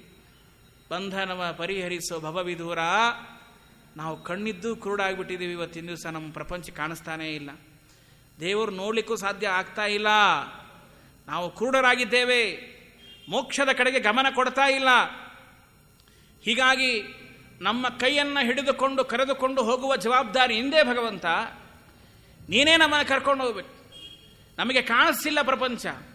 ಈ ಸಂಸಾರದ ಮೋಹದೊಳಗೆ ಬಿದ್ದದ್ದಕ್ಕಾಗಿ ನಮಗೆ ಏನೂ ಗೊತ್ತಾಗ್ತಾ ಇಲ್ಲ, ಏನು ಮಾಡಬೇಕು ಅಂತ ಗೊತ್ತಾಗ್ತಲ್ಲ. ಅಂದೋಹಂ, ಕುರುಡು ನಾಯಿ ಸಂತೆಗೆ ಬಂತಂತೆ, ಯಾಕೆ ಬಂತು? ಅಂತಹ ಪರಿಸ್ಥಿತಿಯಲ್ಲಿ ನಾವು ಇವತ್ತಿನ ದಿವಸ ಇದ್ದೇವೆ. ನಮಗೆ ಕೆಟ್ಟ ಮಾರ್ಗದ ಕಡೆಗೆ ಸರ್ವಥಾ ಸರ್ವಥಾ ಸರ್ವಥಾ ಸರ್ವಥಾ ಕಳಿಸಬೇಡ. ಕೈ ಹಿಡಿದುಕೊಂಡು ಉತ್ತಮವಾದ ರುಜುಮಾರ್ಗದ ಕಡೆಗೆ ನಮ್ಮನ್ನು ಕರೆಸಿಕೊಂಡು ಹೋಗುವ ಜವಾಬ್ದಾರಿ ನಿಂದಿದೆ ಭಗವಂತ. ನಾವು ಮಾಡಿದ ತಪ್ಪುಗಳನ್ನು ಬಾಲಕನ ಕಲಭಾಷೆಯ ಜನನಿತ ಕೇಳಿ ಸುಖಪಡುವಂತೆ ನಮ್ಮನ್ನೇನೋ ಒಂದು ಅನುಗ್ರಹ ಮಾಡಿ, ಸಣ್ಣ ಮಕ್ಕಳನ್ನು ಹೇಗೆ ತಾಯಿ ತಾನು ಕರೆದುಕೊಂಡು ಹೋಗ್ತಾಳೆ ಹಾಗೆ ನಮ್ಮನ್ನು ಕರೆದುಕೊಂಡು ಹೋಗುವ ಜವಾಬ್ದಾರಿ ನಿಂದು. ಅದಕ್ಕಾಗಿ ಅಂದ, ಯಾಕೆ ಕಷ್ಟಪಡ್ತೀರಪ್ಪ, ವಾಯುದೇವರನ್ನೇ ಬಿಟ್ಬಿಟ್ಟಿದ್ದೀನಿ. ಅವರೇ ನಿಮ್ಮನ್ನು ಕರ್ಕೊಂಡು ಹೋಗೋರು, ನಮ್ಮನ್ನೆಲ್ಲ ಮೋಕ್ಷಕ್ಕೆ ಕರ್ಕೊಂಡು ಹೋಗೋರೇ ವಾಯುದೇವರು. ನಮ್ಮನ್ನು ಕೈ ಹಿಡಿದು ಕರ್ಕೊಂಡು ಹೋಗ್ತಾರಂತವ್ರು. ನಾವೇನೇ ತಪ್ಪುಗಳನ್ನು ಮಾಡಿದರೂ ಮತ್ತೆ ಕ್ಷಮಿಸ್ತಾರೆ. ಅಂತಹ ಕರುಣಾಮಯಗಳು ಸಾಕ್ಷಾತ್ ವಾಯುದೇವರು. ಅಷ್ಟು ಮಾತ್ರ ಅಲ್ಲ, ಸಾಕ್ಷಾತ್ ಭಗವಂತ. ಅವನ ಪ್ರೀತಿ, ಅವನ ವಾತ್ಸಲ್ಯ, ಅವನ ಅಂತಃಕರಣ ಬಹಳ ವಿಶಿಷ್ಟವಾದವು. ಅದಕ್ಕಾಗಿ ಅಂತಹ ನಾವೆಲ್ಲ ಕುರುಡರಾಗಿದ್ದೇವೆ. ಮೋಕ್ಷ ಮಾರ್ಗದ ಕಡೆಗೆ ಹೋಗುವುದು ನಮಗೆ ಗೊತ್ತಿಲ್ಲ. ಮೋಕ್ಷವೇ ಮೋಕ್ಷ ಅಂದರೆ ಗೊತ್ತಿಲ್ಲ ರೀ, ನಮಗೆ ಏನೂ ಗೊತ್ತಿಲ್ಲ ನಮಗೆ. ಹೀಗಾಗಿ ನಮಗೆ ಆ ಶಾಸ್ತ್ರದ ಜ್ಞಾನವನ್ನು ಉಪದೇಶ ಮಾಡಿ ಆ ಸನ್ಮಾರ್ಗದಲ್ಲಿ ಕರೆದುಕೊಂಡು ಹೋಗುವ, ಸನ್ಮಾರ್ಗದಲ್ಲಿ ಹೋಗುವುದು ಬಹಳ ಕಷ್ಟ ಇದೆ ಇವತ್ತಿನ ದಿವಸ. ಇವತ್ತಿನ ದಿನದಲ್ಲಿ ಅದು ತುಂಬ ಕಷ್ಟ. ಮಡಿ ಮಾಡ್ತೀವಾ, ಮಡಿ ಸದಾಚಾರ ಮಾಡಿ ಒಳ್ಳೆ ಸನ್ಮಾರ್ಗದಲ್ಲಿ ಹೋಗಿ ಅಂದರೆ ಸಾಕು, ಮುಗದೇ ಹೋಯ್ತು ಕತೆ. ಯಾರಾದರೂ ಕನ್ಯೆ ನೋಡಿ ನಮಗೆ ಹೇಳ್ತಿರ್ತಾರೆ ಸಾಕಷ್ಟು, ನಮ್ಮ ಹುಡುಗಿ ಇದ್ದಾಳೆ, ವರ ನೋಡಿ ಆಚಾರ್ಯ, ಆಯಿತು ನೋಡ್ತೀವಿ ಬಿಡಿ. ಅವ್ರ ಮನೆಯಲ್ಲಿ ತುಂಬ ಮಡಿ ಮಾಡಬಾರ್ದು ಆಚಾರ್ಯ, ಇವೆಲ್ಲ ರಿಸ್ಟ್ರಿಕ್ಷನ್ ತುಂಬ ಕಷ್ಟ. ಇವು ಕೆಲವೊಂದು ಹೇಳ್ತಾರೆ, ಭಾಳ ಮನಸ್ಸಿಗೆ ಬೇಜಾರಾಗುತ್ತೆ. ಮನೆ ಒಬ್ರು ಯಾರೋ ಹೇಳ್ತಾಯಿದ್ರು, ಆಚಾರ್ಯ ಅವ್ರ ಮನೆ ಒಳಗೆ ರಾಹು ಕೇತು ಇಡಬಾರ್ದು ಒಂದು. ನಾನಂದು ಇದೇನಪ್ಪ ರಾಹು ಕೇತು ಅಂದರೆ ಯಾರು ಅಂದರೆ ಅತ್ತೆ ಮಾವ ಅಂತ. ನಾನಂದೆ ಎಂತಹ ಪರಿಸ್ಥಿತಿ ಬಂತಪ್ಪ ನಮ್ಮ ಸಮಾಜಕ್ಕೆ. ಸದಾಚಾರ ಇರಬಾರ್ದು. ನಮ್ಮ ಶಿಷ್ಯ ಒಬ್ಬವನಿದ್ದ ಪಾಪ, ನನ್ನ ಹತ್ರ ಪ್ರಮಾಣ ಪದ್ಧತಿ ಓದ್ತಿದ್ದ, ಒಳ್ಳೆ ಇನ್ಫೋಸಿಸಲ್ಲಿ ಕೆಲಸ ಮಾಡ್ತಾನೆ. ಅವನಿಗೆ ಮದುವೆ ಫಿಕ್ಸ್ ಆಯಿತು. ಮದುವೆ ಫಿಕ್ಸ್ ಆದಮೇಲೆ ಸರಿ ಆಯಿತು, ಚೆನ್ನಾಗಿ ಹಿಂಗೆ ಆಚಾರ ಫಿಕ್ಸ್ ಆಯಿತು ಅಂತ, ಒಳ್ಳೆ ಚೆನ್ನಾಗಾಯ್ತಪ್ಪ, ಒಳ್ಳೇದಾಯಿತು, ಎಲ್ಲ ಆಯಿತು ಅಂತ ಹೇಳಿದೆ. ಮುಂದೆ ಒಂದು ವಾರ ಆದಮೇಲೆ ಬಂದಕ್ಕಪ್ಪ ಮುಖ ಸಪ್ಪಿಗೆ ಮಾಡ್ಕೊಂಡಿದ್ದು, ಯಾಕೋ ಏನಾಯಿತು? ಇಲ್ಲ ಆಚಾರ್ಯ ಮದುವೆ ಫಿಕ್ಸ್ ಆಗಿತ್ತು, ಆದರೆ ನಾನೇ ಹುಡುಗಿನ ಬೇಡ ಅಂದೆ. ಯಾಕೋ ಏನು ಸಮಸ್ಯೆ ಆಯಿತು ಅಂತ. ಪಾಪ ಆ ಹುಡುಗ ಸದಾಚಾರಿ, ಅಂಗಾರ ಅಕ್ಷತೆ ಹಚ್ಕೊಂಡ್ಬಿಟ್ಟು ನಿತ್ಯ ಸ್ನಾನ ಸಂಧ್ಯಾ ವಂದನೆ ಪೂಜೆ ಮಾಡಿಕೊಂಡು ಬೆಳಗ್ಗೆ ಊಟ ಮಾಡ್ಕೊಂಡು ಆಫೀಸ್ಗೆ ಹೋಗ್ತಿದ್ದ. ಅವಲಕ್ಕಿನೋ ಏನೋ ಕಟ್ಕೊಂಡು ಹೋಗ್ತಿದ್ದ, ಅಲ್ಲಿ ಅವಲಕ್ಕಿ ತಿಂದು ಸಾಯಂಕಾಲ ಬಂದು ಮನೆಯಲ್ಲಿ ಊಟ ಮಾಡ್ತಿದ್ದ. ಆದರೆ ಆ ಹುಡುಗಿಗೆ ಆ ಸದಾಚಾರ ಇಷ್ಟ ಇಲ್ಲ. ಅವಳಂದು ಇದೇನು ಅಂಗಾರ ಅಕ್ಷತೆ ಹಚ್ಕೊಳ್ತೀರಿ ನೀವು? ಆಮೇಲೆ ಆ ಹುಡುಗ ಪಾಪ ಈ ಕ್ರಾಫ್ ಬಿಟ್ಟಿರ್ತಾರೆ, ಅದ್ರ ಹಿಂದೆ ಒಂದು ಚೆಂಡ್ಕಿ ಬಿಟ್ಟಿರ್ತಾರೆ ಸಣ್ಣ. ಅವೇನು ಸುಮ್ಮನೆ ಶುದ್ಧ ತಲೆ ಬೋಡಿಸಿಬಿಟ್ಟದ್ದಲ್ಲ ಅದು. ಅವು ಸೋಫಾ ಕಮ್ ಬೆಡ್ ಅಂತ ಆಗಿರ್ತಾವೆ. ಹಿಂಗೆ ಸೋಫಾ ಹಾಕ್ತೀನಿ ಬೆಡ್ ಹಾಕ್ತೀನಿ, ಹಂಗೆ ಬಿಟ್ಟು ಪಾಪ ಹಂಗೆ ಬಿಟ್ಟಿದ್ದ. ಪಾಪ ಬಿಟ್ಟಾನ ಅಷ್ಟೇ, ಅವ್ನು ಸಾಧನೆ ಮಾಡ್ಕಷ್ಟು ಬಿಟ್ಟಾನ ಪಾಪ. ಅದು ಆಗಿ ಬರಲಿಲ್ಲ ಆ ಹುಡುಗಿಗೆ. ಯಾಕಂದ್ರೆ ಇದೇನು ಏರಿಯಲ್ಲಿ ಬಿಟ್ರಿ, ಕಟ್ ಮಾಡಿರಿ ಅಂದ್ಲಕ್ಕಿ. ಅದಕ್ಕೆ ಇವಂದ, ಈಗ ಇಷ್ಟು ಇವಳು ಕಟ್ ಮಾಡಿದರೆ ಇನ್ನು ನಾಳೆ ಏನೇನು ಕಟ್ ಮಾಡ್ತಾಳೋ ಗೊತ್ತಿಲ್ಲ ಜೀವನದವ್ರು. ಅದಕ್ಕೆ ಅಂದ್ಲು. ಅದಕ್ಕೆ ಪಾಪ ಕರ್ದಮ ಪ್ರಜಾಪತಿಗಳು ಯಾವುದೂ ಬೇಡ ಅಂದರು. ಅದಕ್ಕೆ ಭಗವಂತ ಹೇಳಿದ, ದೇವಹೂತಿ ಅಂತ ಹೆಣ್ಣು ಸಿಗ್ತಾಳಪ್ಪ, ಯಾಕೆ ತಲೆ ಕೆಡಿಸ್ಕೊಳ್ತೆ, ಮದುವೆ ಮಾಡ್ಕೊ ಅಂದರು. ಆವಾಗ ಕರ್ದಮ ಪ್ರಜಾಪತಿಗಳು ದೇವಹೂತಿನ ಮದುವೆ ಮಾಡಿಕೊಂಡು, ಹಾಗೆ ಅದಕ್ಕೆ ಏನು ಮಾಡಿದ್ರು ಆಚಾರ್ಯ, ಈ ಧರ್ಮಕ್ಕೆ ಅನುಕೂಲ ಆಗಲಿ ಅಂತ ಮದುವೆ ಮಾಡಿಕೊಂಡ್ರೆ ಹಿಂಗೆ ಪರಿಸ್ಥಿತಿ ಬರ್ತದೆ. ಆದರೆ ಇವತ್ತಿನ ದಿವಸ ಈ ಸದಾಚಾರ, ಈ ಮೋಕ್ಷ ಮಾರ್ಗ, ಈ ಮಡಿ ಮಾಡೋದು ಅಂದರೆ ಅದಕ್ಕೆ ಅಂತಲ್ಲ, ಮಾಡು ಇಲ್ಲವೇ ಮಡಿ ಅಂದರೆ ಸಾಯು ಅಂತಲೇ ಅರ್ಥ. ಅದಕ್ಕಾಗಿ ಈ ಸದಾಚಾರ ಇದೆಲ್ಲ ತುಂಬ ಕಷ್ಟ. ನಾವು ಅನೇಕ ಅಜ್ಞಾನ ಅಂಧಕಾರದ ಕೂಡಿನಲ್ಲಿ ಮುಳುಗಿಬಿಟ್ಟಿದ್ದೇವೆ. ಹಾಗಾದರೆ ನಮ್ಮನ್ನು ಸನ್ಮಾರ್ಗದಲ್ಲಿ ಕರೆದುಕೊಂಡು ಹೋಗುವ ಕೆಲಸವನ್ನು ಭಗವಂತ ಅವನ ಅನುಗ್ರಹದಿಂದ ಮಾಡಲಿಕ್ಕೆ ಸಾಧ್ಯ. ಪಾತ್ರಂ ಅದಕ್ಕಾಗಿ ಹೇಳ್ತಾರೆ ಒಂದು ಕಡೆಗೆ ಸತ್ಯಧರ್ಮ ತೀರ್ಥರು, ಇತ್ಯಂಬ ಕುರುಮಾಂ, ಆ ಗಂಗಾದೇವಿನ ಪ್ರಾರ್ಥನೆ ಮಾಡಿಕೊಳ್ತಾರೆ, ಶುದ್ಧ ಮನಸಾಂ, ಶುದ್ಧ ಮನಸ್ಸನ್ನು ಕೊಡು, ತಂದೆ ತಾಯಿಯನ್ನು ಗೌರವದಿಂದ ಕಾಣುವಂತಹ ಒಂದು ವಿಶಿಷ್ಟವಾದ ಅನುಗ್ರಹ ಮಾಡು. ತಂದೆ ತಾಯಿನ ಗೌರವ ನೋಡುವಂತಹ ಸ್ಥಿತಿ ಇವತ್ತಿನ ದಿವಸ ಇಲ್ಲ. ತಂದೆ ನನಕಾರ ಮುಗದೆ ಹೋಯಿತು, ತಾಯಿ ಬಗ್ಗೆ ಗಮನ ಇಲ್ಲ, ತಂದೆಯ ಬಗ್ಗೆ ಗಮನ ಇಲ್ಲ, ಗುರು ಹಿರಿಯರ ಬಗ್ಗೆ ವಿಶ್ವಾಸ ಇಲ್ಲ. ಅಜ್ಞಾನ ಅಂಧಕಾರದಲ್ಲಿ ಎಷ್ಟು ಮುಳುಗಿ ಹೋಗಿದ್ದೇವೆ ಅಂದರೆ ಅಷ್ಟು ಮುಳುಗಿ ಹೋಗಿದ್ದೇವೆ. ಎಷ್ಟು ದೂರ ಹೋಗಿದ್ದೇವೆ ಅಂದರೆ ಹಿಂದೆ ಬರಲಾರದಷ್ಟು ದೂರ ಹೋಗಿಬಿಟ್ಟಿದ್ದೇವೆ. ತಾಯಿಯ ಮಹತ್ವ ಗೊತ್ತಿಲ್ಲ, ತಂದೆಯ ಮಹತ್ವ ಗೊತ್ತಿಲ್ಲ. ಯಾವ ತಾಯಿ ತನ್ನ ಗರ್ಭದೊಳಗೆ 9 ತಿಂಗಳು ಇಟ್ಟುಕೊಂಡು ಹೊತ್ತು ಹೆತ್ತು ಅಂತಹ ತಾಯಿಗೆ ಶ್ರಾದ್ದ ಮಾಡಬೇಕಾದ್ರೆ ಶ್ರಾದ್ದ ಯಾಕೆ ಮಾಡಬೇಕು ಅಂತ ಕೇಳ್ತಾರೆ. ತಸ್ಯಾಹ ನಿಷ್ಕ್ರಮಣಾರ್ಥಾಯ ಮಾತೃಪಿಂಡಂ ದದಾಮ್ಯಹಂ. ಎಂತಹ ಮಾತು ಹೇಳ್ತದೆ ಮಾತೃ ಷೋಡಶಿಯ ಮಂತ್ರಗಳು. ಗರ್ಭದೊಳಗೆ ಇಟ್ಟುಕೊಂಡಾಗ ಎಷ್ಟು ನೋವು ಅನುಭವಿಸ್ತಾಳೆ, ಆದರೆ ಆ ತಾಯಿಗಾಗುವ ನೋವು ಅವಳಿಗೇ ಗೊತ್ತು. ನಮಗೆಲ್ಲ ಗೊತ್ತಾಗಲ್ಲ ಪುರುಷರಿಗೆ ಆ ನೋವು ಏನು ಅಂತ. ಆದಷ್ಟು ನೋವು ಅನುಭವಿಸಿದ್ರು ಎಷ್ಟು ಸಂತೋಷ ಪಡ್ತಾಳೆ ಗೊತ್ತಾ? ಯಾಕಂದ್ರೆ ನನ್ನ ಮಗು ಅಂತ ಅಷ್ಟು ಸಂತೋಷ ಪಡ್ತಾಳಲ್ಲ. ಮಲಮೂತ್ರಾದಿ ಪುರುಷಾದಿಗಳನ್ನು ಬಳಿತಾಳೆ ತಾಯಿ, ಹೇಸಿಗೆ ಇಲ್ಲ ಅವಳಿಗೆ, ಬಿಸಿ ನೀರು ಕುಡಿತಾಳೆ, ಪಥ್ಯ ಮಾಡ್ತಾಳೆ. ಇಷ್ಟೆಲ್ಲ ಮಾಡಿದ ತಾಯಿಗೆ ಏನು ಕೊಡ್ಲಿಕ್ಕೆ ಸಾಧ್ಯ? ಅದೇ ಮಾತೃ ಷೋಡಶಿ ಮಂತ್ರ ಹೇಳುತ್ತದೆ ಪಿಂಡ ಕೊಡುವಾಗ, ತಸ್ಯಾಹ ನಿಷ್ಕ್ರಮಣಾರ್ಥಾಯ ಮಾತೃಪಿಂಡಂ. ಏನು ಕೊಡಲಿ ಅಮ್ಮ ನಿನಗೆ? ಈ ಪಿಂಡ ಮಾತ್ರ ಕೊಡ್ಲಿಕ್ಕೆ ಸಾಧ್ಯ, ನನ್ನಿಂದ ಏನೂ ಕೊಡ್ಲಿಕ್ಕೆ ಸಾಧ್ಯ ಇಲ್ಲ.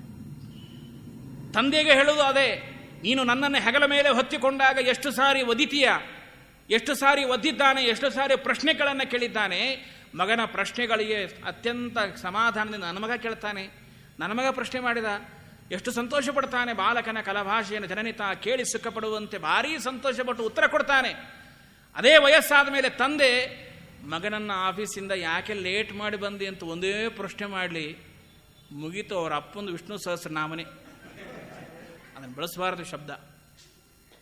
ಪಾಪ ಅಳ್ತಾರೆ ಬಂದ್ಬಿಟ್ಟು, ಎಷ್ಟೋ ಜನಗಳಿಗೆ ಅಳ್ತಾರೆ. ಏನು ಮಾಡೋದು ಆಚಾರ್ಯ? ನಮ್ಮ ಮಗ ನಮ್ಮನ್ನು ಒಂಥರ ನಾಯಿ ಥರ ಇಟ್ಕೊಂಡ್ರೆ ಬೆಂಗಳೂರಲ್ಲಿ ಅಂತಾರೆ. ಯಾರೋ ಒಬ್ರು ಬಂದು ಹೇಳಿಬಿಟ್ರು ನನಗೆ. ಯಾಕ್ರಿ ಅಂತ. ಹೌದು, ಅವರಿಬ್ಬರು ಕೆಲಸಕ್ಕೆ ಹೋಗೋರು ಮತ್ತು ಮಕ್ಕಳು ನೋಡ್ಕೊಳ್ಳೋರು ಯಾರು? ನಾವೇ ಅಲ್ಲ, ಮನೆ ಕಾಯಬೇಕು.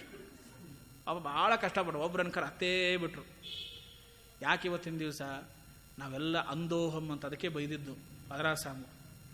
ಆದರೆ ಇದು ತಿಳಿದುಕೊಳ್ಳಿ, ಸಮಾಜದಲ್ಲಿ ಬದುಕುವುದಾಗಲಿ, ಭಗವಂತನ ತತ್ವಜ್ಞಾನ ಪಡೆದುಕೊಳ್ಳುವುದಾಗಲಿ, ಶಾಸ್ತ್ರ ಪುರಾಣ ಶ್ರವಣಗಳ ಜ್ಞಾನ ಮಾಡುವುದರಿಂದ, ವಿಶೇಷವಾಗಿ ಯಾರೋ ಗುರುಗಳ ಹತ್ತಿರ ಬಂದರಂತೆ. ಬಂದಾಗ ಹತ್ರ ಮಗನನ್ನು ಕರ್ಕೊಂಬಂದರು, ಸ್ವಾಮಿಗಳಿಗೆ ನಮಸ್ಕಾರ ಮಾಡಿದರು. ಆವಾಗ ಸ್ವಾಮಿಗಳಂದರು, ಏನು ಸಮಸ್ಯೆ ಅಂತ. ಈ ಮಗನಿಂದ ನಮಗೆ ಸಮಸ್ಯೆ ಆಗಿದೆ ಅಂದ ಅಪ್ಪ. ಆವಾಗ ಸ್ವಾಮಿಗಳಂದ್ರೆ, ಏನು ಮಗನ ಕೇಳಿದ್ರೆ ಏನು ಸಮಸ್ಯೆ ಮಾಡ್ತಾಯಿದ್ದೆ? ಆ ಮಗ ಅಂದ, ನಾನು ಏನೂ ಸಮಸ್ಯೆ ಮಾಡಿಲ್ಲರಿ ನಮ್ಮ ಅವ್ವ ಅಪ್ಪನಿಗೆ. ಉಪನ್ಯಾಸಕ್ಕೆ ಹೋಗಬೇಕಾ, ಕಾರ್ ಕಳಿಸ್ಕೊಡ್ತೀನಿ. ಅವ್ರಿಗೆ ಏನಾದ್ರು ಹಣ ಬೇಕಾ, ಎಲ್ಲರ ಮಂಗಳ ಏನಾದರೂ, ಪ್ರತಿ ತಿಂಗಳ 10,000, ಅವಳಿಗೆ 10,000, ಇವಳಿಗೆ 10,000, ಅಪ್ಪನಿಗೆ 10,000. ಏನೂ ಕಡಿಮೆ ಮಾಡಿಲ್ಲ ಸ್ವಾಮಿ. ಸುಮ್ಮನೆ ಬಂದು ನನಗೆ ಕಾಟ ಕೊಡ್ತಾರೆ ನಮ್ಮವ್ವ ಅಪ್ಪ. ಅದಕ್ಕೆ ಅವ್ರ ಅಪ್ಪ ಎಷ್ಟು ಚಂದ ಉತ್ತರ ಕೊಟ್ಟು ಗೊತ್ತಾ? ಸ್ವಾಮಿ ಎಲ್ಲ ವ್ಯವಸ್ಥೆ ಮಾಡಿದಾನೆ, ಇಲ್ಲ ಅಂತಲ್ಲ. ನಮ್ಮ ಪರಿಸ್ಥಿತಿ ಏನಾಗಿದೆ ಗೊತ್ತಾ? ಒಳ್ಳೆ ಹುಲ್ಲು ಇಟ್ಬಿಟ್ಟು ಹಸುನ್ ತಿನ್ನಕ್ಕೆ ಬಿಟ್ಟು, ಹಸುವಿಗೆ ಪಾಪ ಹುಲ್ಲು ಅಂದರೆ ರುಚಿ, ತಿನ್ನಬೇಕು ಅಂತ ಹೋಗ್ತದೆ, ಪಕ್ಕಕ್ಕೊಂದು ಹುಲಿ ಕಟ್ಟಿದರೆ ಏನಾಗಬೇಕು ಪರಿಸ್ಥಿತಿ? ಹುಲ್ಲು ತಿನ್ನಬೇಕು, ಹುಲಿ ಯಾವಾಗ ಬಿಸ್ಕೊಂಬಂದು ಗುರ್ಕಂತದೊಂದು ಗೊತ್ತಾಗುತ್ತೆ. ಈ ಮಗ ಇವನು ಏನು ರಾತ್ರಿ ಯಾವ ಸ್ಟೇಜ್ನಾಗ ಬರ್ತಾನೋ, ಏನು ಒದರ್ತಾನೋ, ಯಾರನ್ನ ಹೊಡಿತಾನೋ, ಯಾರನ್ನ ಬಡಿತಾನೋ, ಏನು ಮಾಡ್ತಾನೋ. ಅದಕ್ಕಾಗಿ ಇಷ್ಟವ್ಯ ಬಹವ ಪುತ್ರ ಏಕೋಪಿ ಗಯಾಮೃಜೇತ. ಗಯಾಕ್ಕೆ ಹೋಗಿ ಶ್ರಾದ್ದ ನೇಷ್ಟವ್ಯ ಬಹವ ಪುತ್ರ ಏಕೋಪಿ ಸುರಾಂಪಿ ವೇತ. ಇಂತಹ ಮಕ್ಕಳಿದ್ರೆ ಏನು ಮಾಡಿದ್ರು? ಸುತರನ್ನು ಕೊಡು ಎಂದು ಅತಿ ಹರುಷದೆ ಕೇಳಿದರೆ ಸುತರಿಂದ ಏನಾದರೂ ಧೃತರಾಷ್ಟ್ರನು. ಅಂತಹ ಮಕ್ಕಳು ಹುಟ್ಬಿಟ್ರೆ ಏನು ಮಾಡೋದು? ಸ್ವಾಮಿ ಇವನಿಂದ ಇಂಥ ಸಮಸ್ಯೆ ಆಗಿದೆ ಅಂತ ಮುಂದೆ ಅನುಗ್ರಹ ಮಾಡಿದರು, ಅದೆಲ್ಲ ಸರಿ. ಅಂದರೆ ನಾನು ಯಾಕೆ ಹೇಳ್ತಾ ಇದ್ದೇನೆಂದರೆ, ಸನ್ಮಾರ್ಗದಲ್ಲಿ ನಡೆಸಬೇಕಾದ್ರೆ ಗುರುಗಳೇ ಸನ್ಮಾರ್ಗದಲ್ಲಿ ನಡೆಸ್ತಾರೆ. ನಿರಂತರ ಪುರಾಣ ಪ್ರವಚನ, ವಿಶೇಷವಾಗಿರ್ತಕ್ಕಂತಹ ಜ್ಞಾನಿಗಳ ಸಂಪರ್ಕ, ಇದನ್ನೆಲ್ಲ ಮಾಡಿಸಿ ಮನೆಯೊಳಗೆ ಎಷ್ಟೋ ಸಲ ಹೇಳ್ತಿರ್ತೇನೆ, ದೊಡ್ಡವರು ಮಾತ್ರ ಇದನ್ನು ಕೇಳುವುದಲ್ಲ. ಎಷ್ಟೋ ಯಾರೋ ಕೇಳಿದರು, ಅಲ್ಲ ಆಚಾರ್ಯ ನಮ್ಮ ಮಕ್ಕಳು ಉಪನ್ಯಾಸಕ್ಕೆ ಬರೋಕ್ಕಾಗಲ್ಲ, ನಾವಾದರೂ ಬಂದರೆ ಸರಿ. ನಿಮ್ಮ ಮಕ್ಕಳು ಉಪನ್ಯಾಸಕ್ಕೆ ಬರಲಿಕ್ಕಾಗಲ್ಲ, ನೀವಾದರೂ ಬನ್ನಿ. ನೀವು ಉಪನ್ಯಾಸ ಕೇಳಿದ ಪುಣ್ಯದ ಪ್ರತಿಫಲ ನಿಮ್ಮ ಮಕ್ಕಳು ಅನುಭವಿಸ್ತಾರೆ. ಯಾರೋ ಒಬ್ಬರು ನಮ್ಮ ಶಿಷ್ಯರು ಹರಿಕಥಾಮೃತ ಸಾರದಲ್ಲಿ ಎತ್ತಿದ ಕೈಯ ಹೆಣ್ಮಗಳು, ಏನ್ರಿ ಎಲ್ಲೇ ಕೇಳಿ ನೀವು ಹರಿಕಥಾಮೃತ ಸಾರ 32 ಸಂಧಿ ಅಖಂಡ ಹೇಳ್ತಾಳೆ ಆ ಹೆಣ್ಮಗಳು. ನಾನು ಕೇಳಿದೆ ಅವ್ರನ್ನ, ಏನ್ರಿ ಇಷ್ಟೆಲ್ಲ ಗೊತ್ತು ನಿಮಗೆ, ಹೆಂಗೆ ಕಲ್ತಿರಿ ಇದನ್ನೆಲ್ಲ ಅಂತ ಸುಮ್ಮನೆ ಕೇಳಿದೆ. ಆವಾಗ ಹೆಣ್ಮಗಳು ಹೇಳಿದ್ದು ನನಗೆ, ಏನಿಲ್ಲ ಆಚಾರ್ಯ, ಮೊದಲಿಗೆ ನನಗೆ ಈ ಹರಿಕಥಾಮೃತಸಾರ, ಈ ದೇವರು ಧರ್ಮಾಚರಣೆ ವಿಶ್ವಾಸನೇ ಇದ್ದಿದ್ದಿಲ್ಲ. ಎಲ್ಲರೂ ಉಪನ್ಯಾಸ ಪ್ರಾಣ ನಡೀತದೆ ಅಂತಂದರೆ ನಾನು ಆ ಕಡೆ ರೋಡಿಂದ ಹೋಗ್ತಿದ್ದೆ ನಾನು. ಆದರೆ ಏನಾಯಿತು, ನನ್ನ ಮಗನಿಗೆ ಆಕ್ಸಿಡೆಂಟ್ ಆಗಿಬಿಟ್ಟು ನನ್ನ ಮಗ ಸೊಸೆ ಗಾಡಿ ಮೇಲಿಂದ ಬಿದ್ದುಬಿಟ್ರು. ನನ್ನ ಮಗನಿಗೆ ತಲೆಗೆ ಏಟು ಬಿದ್ದು ಎಲ್ಲ ಜ್ಞಾಪಕ ಶಕ್ತಿ ಹೋಗ್ಬಿಡ್ತು. ಭಾಳ ಕಷ್ಟ ಆಯಿತು. ಹೋಗಿ ಸ್ವಾಮಿಗಳ ಹತ್ತಿರ ಹೋಗಿ ಪ್ರಾರ್ಥನೆ ಮಾಡ್ಕೊಂಡು ನನ್ನ ಮಗ ಮೊದಲಿನ ಹಂತಕ್ಕೆ ಬರಬೇಕು ಅಂದರೆ ಏನು ಮಾಡಬೇಕು? ಏನಿಲ್ಲಮ್ಮ, ನಿತ್ಯ ಶ್ರೀಪಾದರಾಜರ ದಂಡಕ ಹರಿಕಥಾಮೃತಸಾರ ಪಾರಾಯಣ ಮಾಡು, ನಿನ್ನ ಮಗ ಮೊದಲಿನಂತೆ ಆಗ್ತಾನೆ ಅಂತ. 2 ವರ್ಷ ನಾನು ಅಖಂಡ ಮಾಡಿದೆ ಆಚಾರ್ಯರೇ. ನನ್ನ ಮಗ ಇವತ್ತು ಮೊದಲಿನ ಸ್ಥಿತಿಯೊಳಗೆ ಬಂದಿದ್ದಾನೆ, ಆಫೀಸ್ಗೆ ಹೋಗ್ತಾ ಇದ್ದಾನೆ, ಶ್ರೀಪಾದರಾಜರ ದಂಡಕ. ಆ ಹೆಣ್ಣುಮಗಳು ಇವತ್ತಿಗೂ ಪ್ರತಿ ಎಲ್ಲ ಕಡೆಗೂ ಹೋಗಿ ಇಡೀ ಹರಿಕಥಾಮೃತ ಸಾರವನ್ನು ಕಂಠಸ್ಥ ಹೇಳ್ತಾಳೆ. ಅವಳ ಹಿಂದಿನ ವಿಷಯವನ್ನು ಅವಳು ಹೇಳ್ತಾನೆ. ಅಂದರೆ ಅಷ್ಟು ಭಕ್ತಿ ಶ್ರದ್ಧೆ ಹರಿಕಥಾಮೃತ ಸಾರದ ಮೇಲೆ ಆ ಹೆಣ್ಣುಮಗಳಿಗಿದೆ. ಅವಳೇ ಹೇಳ್ತಕ್ಕಂಥ ಅಂದರೆ ನಾವು ತಂದೆ ತಾಯಿಗಳು ಮಾಡಿದ ಪುಣ್ಯದ ಪರಿಪಾಕದಿಂದ ನಮ್ಮ ಮಕ್ಕಳು ಉದ್ಧಾರ ಆಗ್ತಾರೆ. ಇದನ್ನು ರಾಮಾಮೃತ ಮಹಾರ್ಣವದಲ್ಲಿ ಸತ್ಯಾಭಿನವ ತೀರ್ಥ ಶ್ರೀಪಾದಂಗಳವರು ತಿಳಿಸ್ತಾರೆ. ಹಾಗೆ ಸರಸಭಾರತಿ ವಿಲಾಸದಲ್ಲಿ ಸಹಿತ ಅಂದೋಹಂ, ನಾವು ಕುರುಡರಾಗಿದ್ದೇವೆ, ನಮ್ಮನ್ನು ಸನ್ಮಾರ್ಗದಲ್ಲಿ ಕರೆದುಕೊಂಡು ಹೋಗುವ ಜವಾಬ್ದಾರಿ ಸಾಕ್ಷಾತ್ ವಾಯುದೇವರು ನಮ್ಮನ್ನು ಕರ್ಕೊಂಡು ಹೋಗ್ತಾರೆ, ಪರಮಾತ್ಮ ನಮಗೆ ಅನುಗ್ರಹ ಮಾಡ್ತಾನೆ ಅಂತ ವಿಷಯವನ್ನು ತಿಳಿಸಿದ್ದಾರೆ. ಇನ್ನು ಸಾಕಷ್ಟು ವಿಷಯಗಳಿದೆ.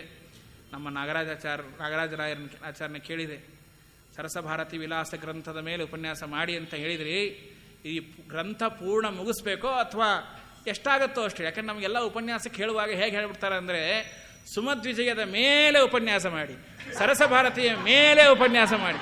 ಹೀಗಾಗಿ ಏನಂದರೆ ನಮ್ದೆಲ್ಲ ಮೇಲೆ ಉಪನ್ಯಾಸ ಆಗಿಬಿಡ್ತದೆ, ಒಳಗಡೆ ಹೋಗೋದೇ ಇಲ್ಲ.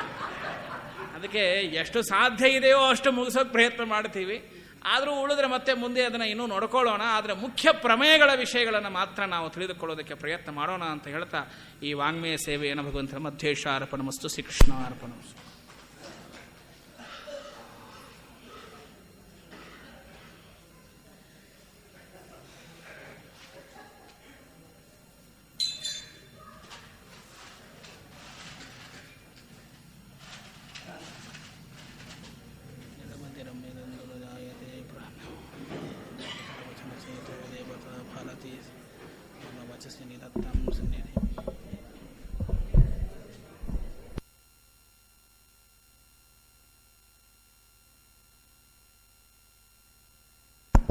ನಾಳೆ ವಿಶೇಷವಾಗಿ ಉತ್ತರಾಯಣ ಪರ್ವಕಾಲ.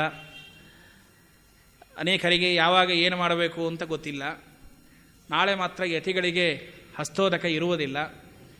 ಶ್ರಾದ್ದ ಕರ್ಮಾದಿಗಳನ್ನು ಮಾಡ್ತಕ್ಕಂಥವರೆಲ್ಲರೂ ಸಹಿತ ಪರ್ವಕಾಲದ 1 ಗಂಟೆ ನಂತರ ಸ್ನಾನ ಮಾಡಿ ತಿಲತರ್ಪಣಾದಿಗಳನ್ನು ಮತ್ತು ಶ್ರಾದ್ದ ಕರ್ಮಗಳನ್ನು ಮಾಡಬೇಕು.